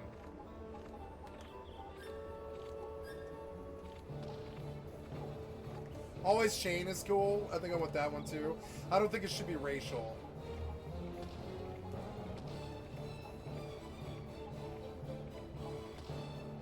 Yeah, I do want foes respawn on site. All the time I want foes.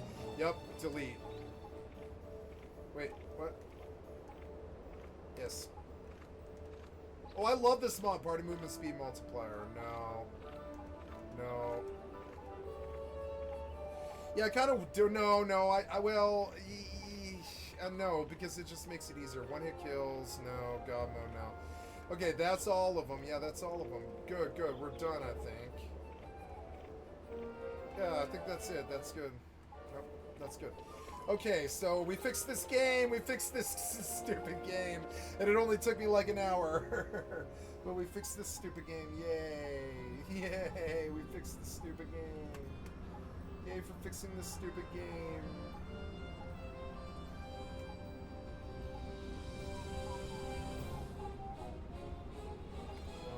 Oh, this is gonna hurt my ears. Damn it. I'm gonna fix this room there real quick.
that should work.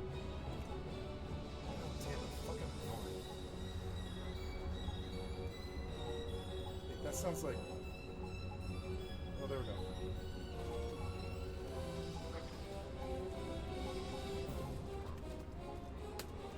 I can't do anything.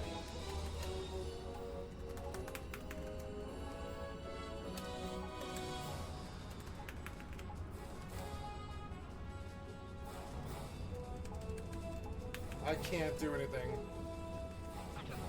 I don't know. I can't select anything or do anything. Oh. Oh, it's there. It's that. No, it's not that. Why can't I do anything?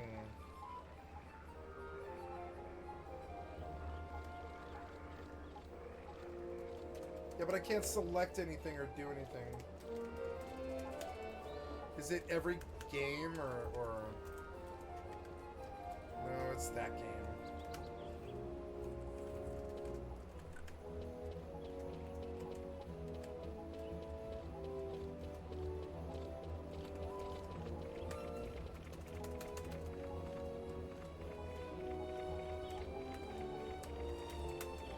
Something happened to it.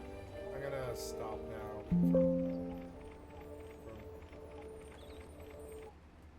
Just stop. Go. Always use now in relation to your outcome inside library page.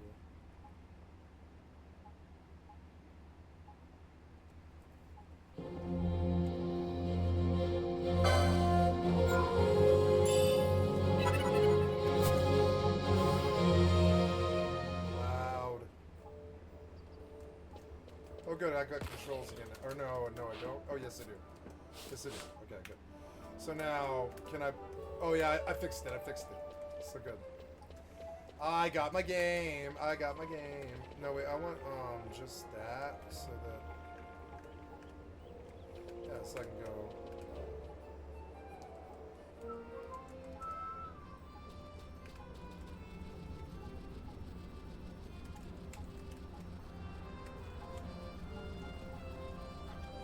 The wolf should aggro, right?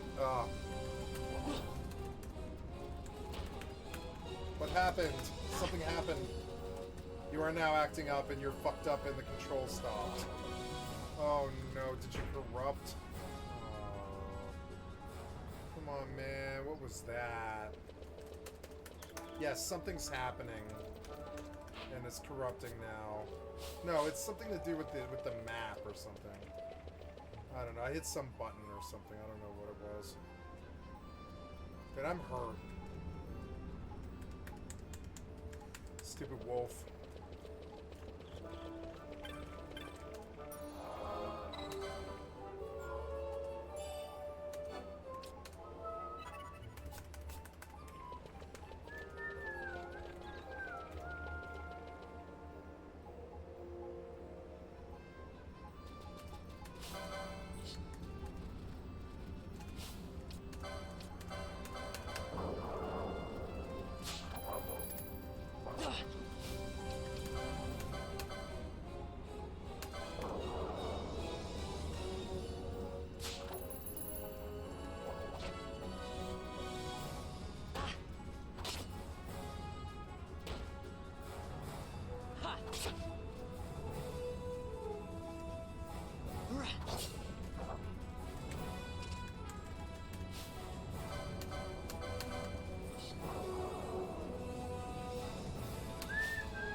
Every time... Oh no, I guess I black screen now.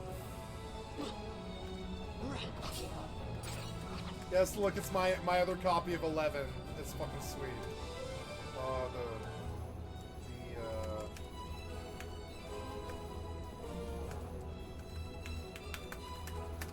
Wait, and now all the controls shut off, though.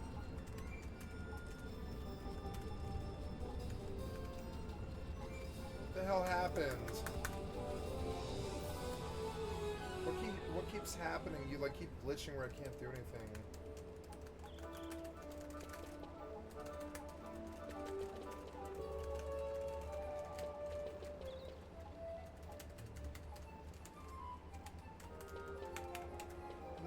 you're like busted or something. Oh. No, I want to come uninstall. You're breaking or something.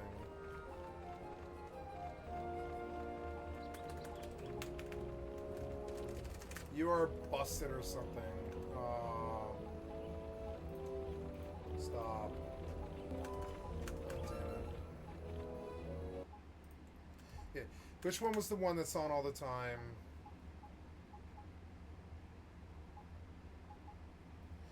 This is the one I want. The Bountiful Bundle was not what I was looking for. I want it gone. Delete the archive too. I don't want you loading that. Oh. Ah. God damn it. Fire! Why do you make me wait 8 seconds? It's so stupid. Fire the weapon.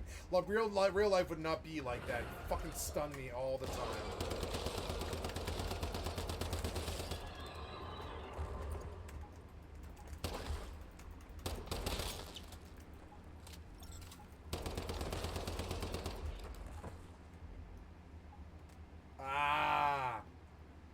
What was this about? Did you full-blown crash? Whoa. Some kind of fucking bad hitch. Something. Oh, I'm too hungry, huh? Okay.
I'm Denzel Lambert. Oh, I'm done now? Okay, I'm done now.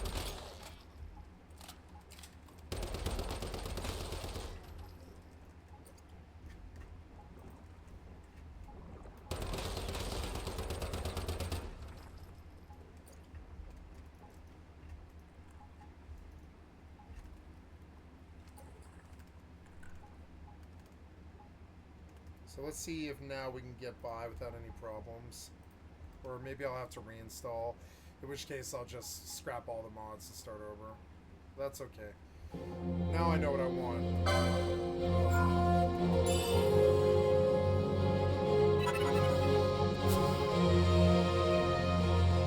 Why do you do that? You're so stupid. Oh, good. Now, so... Oh.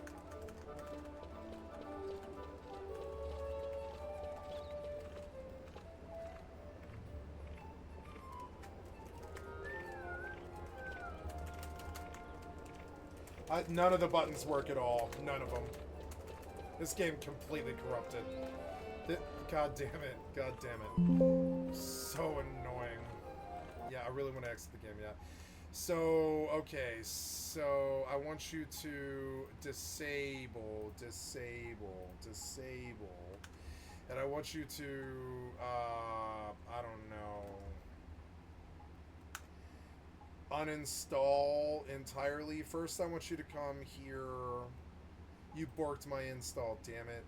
I want you to take me to the local files.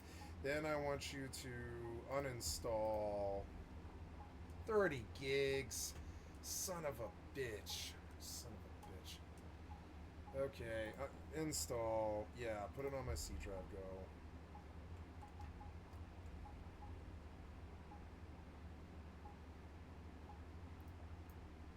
Nope. Delete.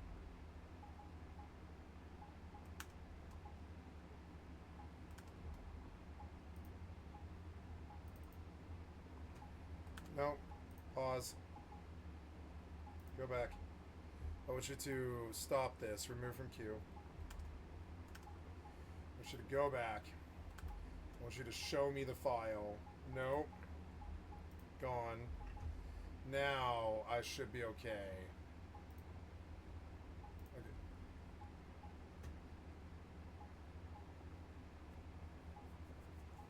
God damn it, you're still trying to get 15. Download, damn it. Go. I hate that sound. Why do you make that sound? You're so stupid.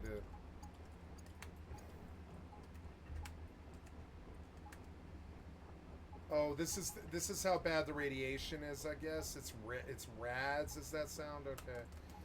Well, okay. Oh, you are fucking up. Did you do this? Yes, you did.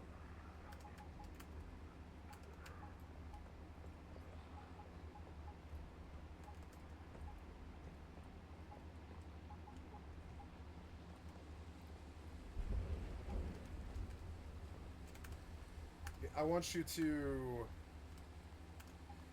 totally just remove yeah, I want you to reinstall is what I want you to do. Oh, damn it. Ah, got me.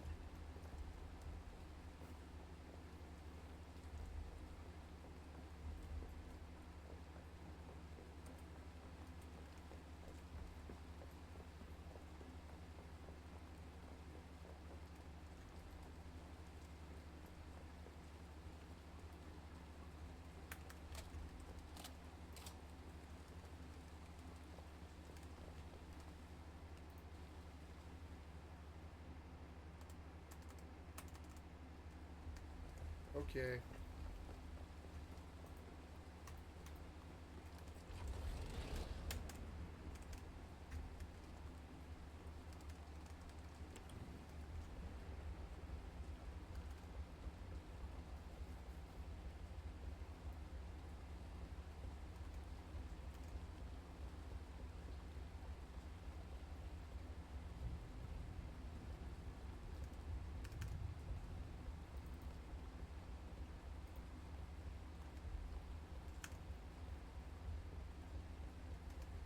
Well, at least it's only 10 minutes.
It's a house with no fucking doors. So there we go.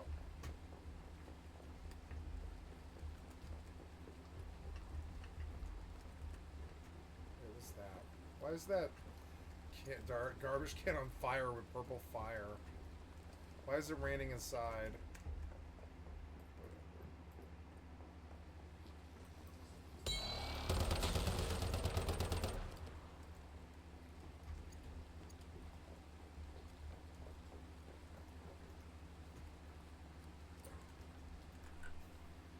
Oh, the ratio's wrong.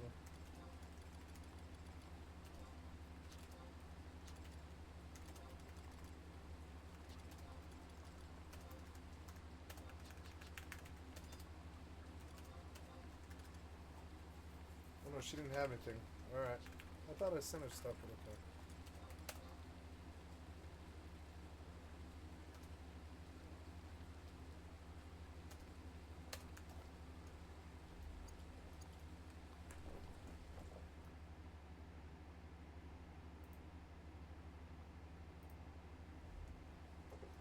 I got credit, I guess. Alright.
Your inventory is full.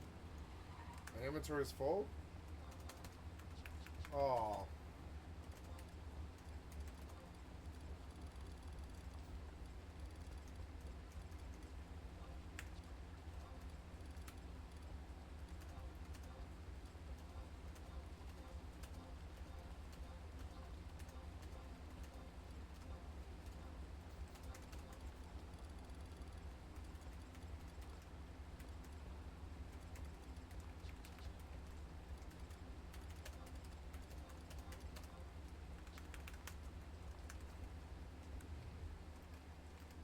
Wait, what's that?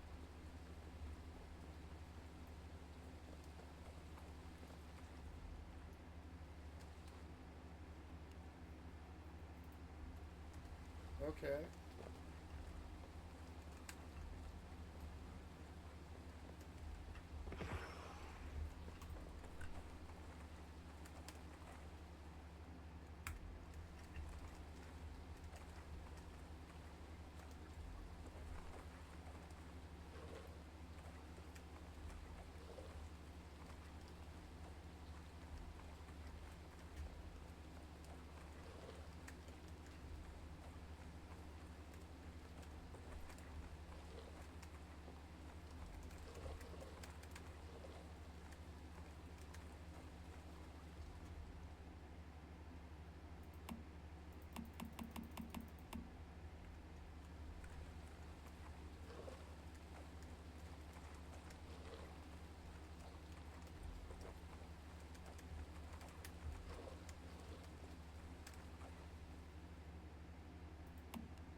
Chairman. Traces of deviated statue number 23 have been detected at close range. If you encounter a cluster of strange-looking statues, be careful.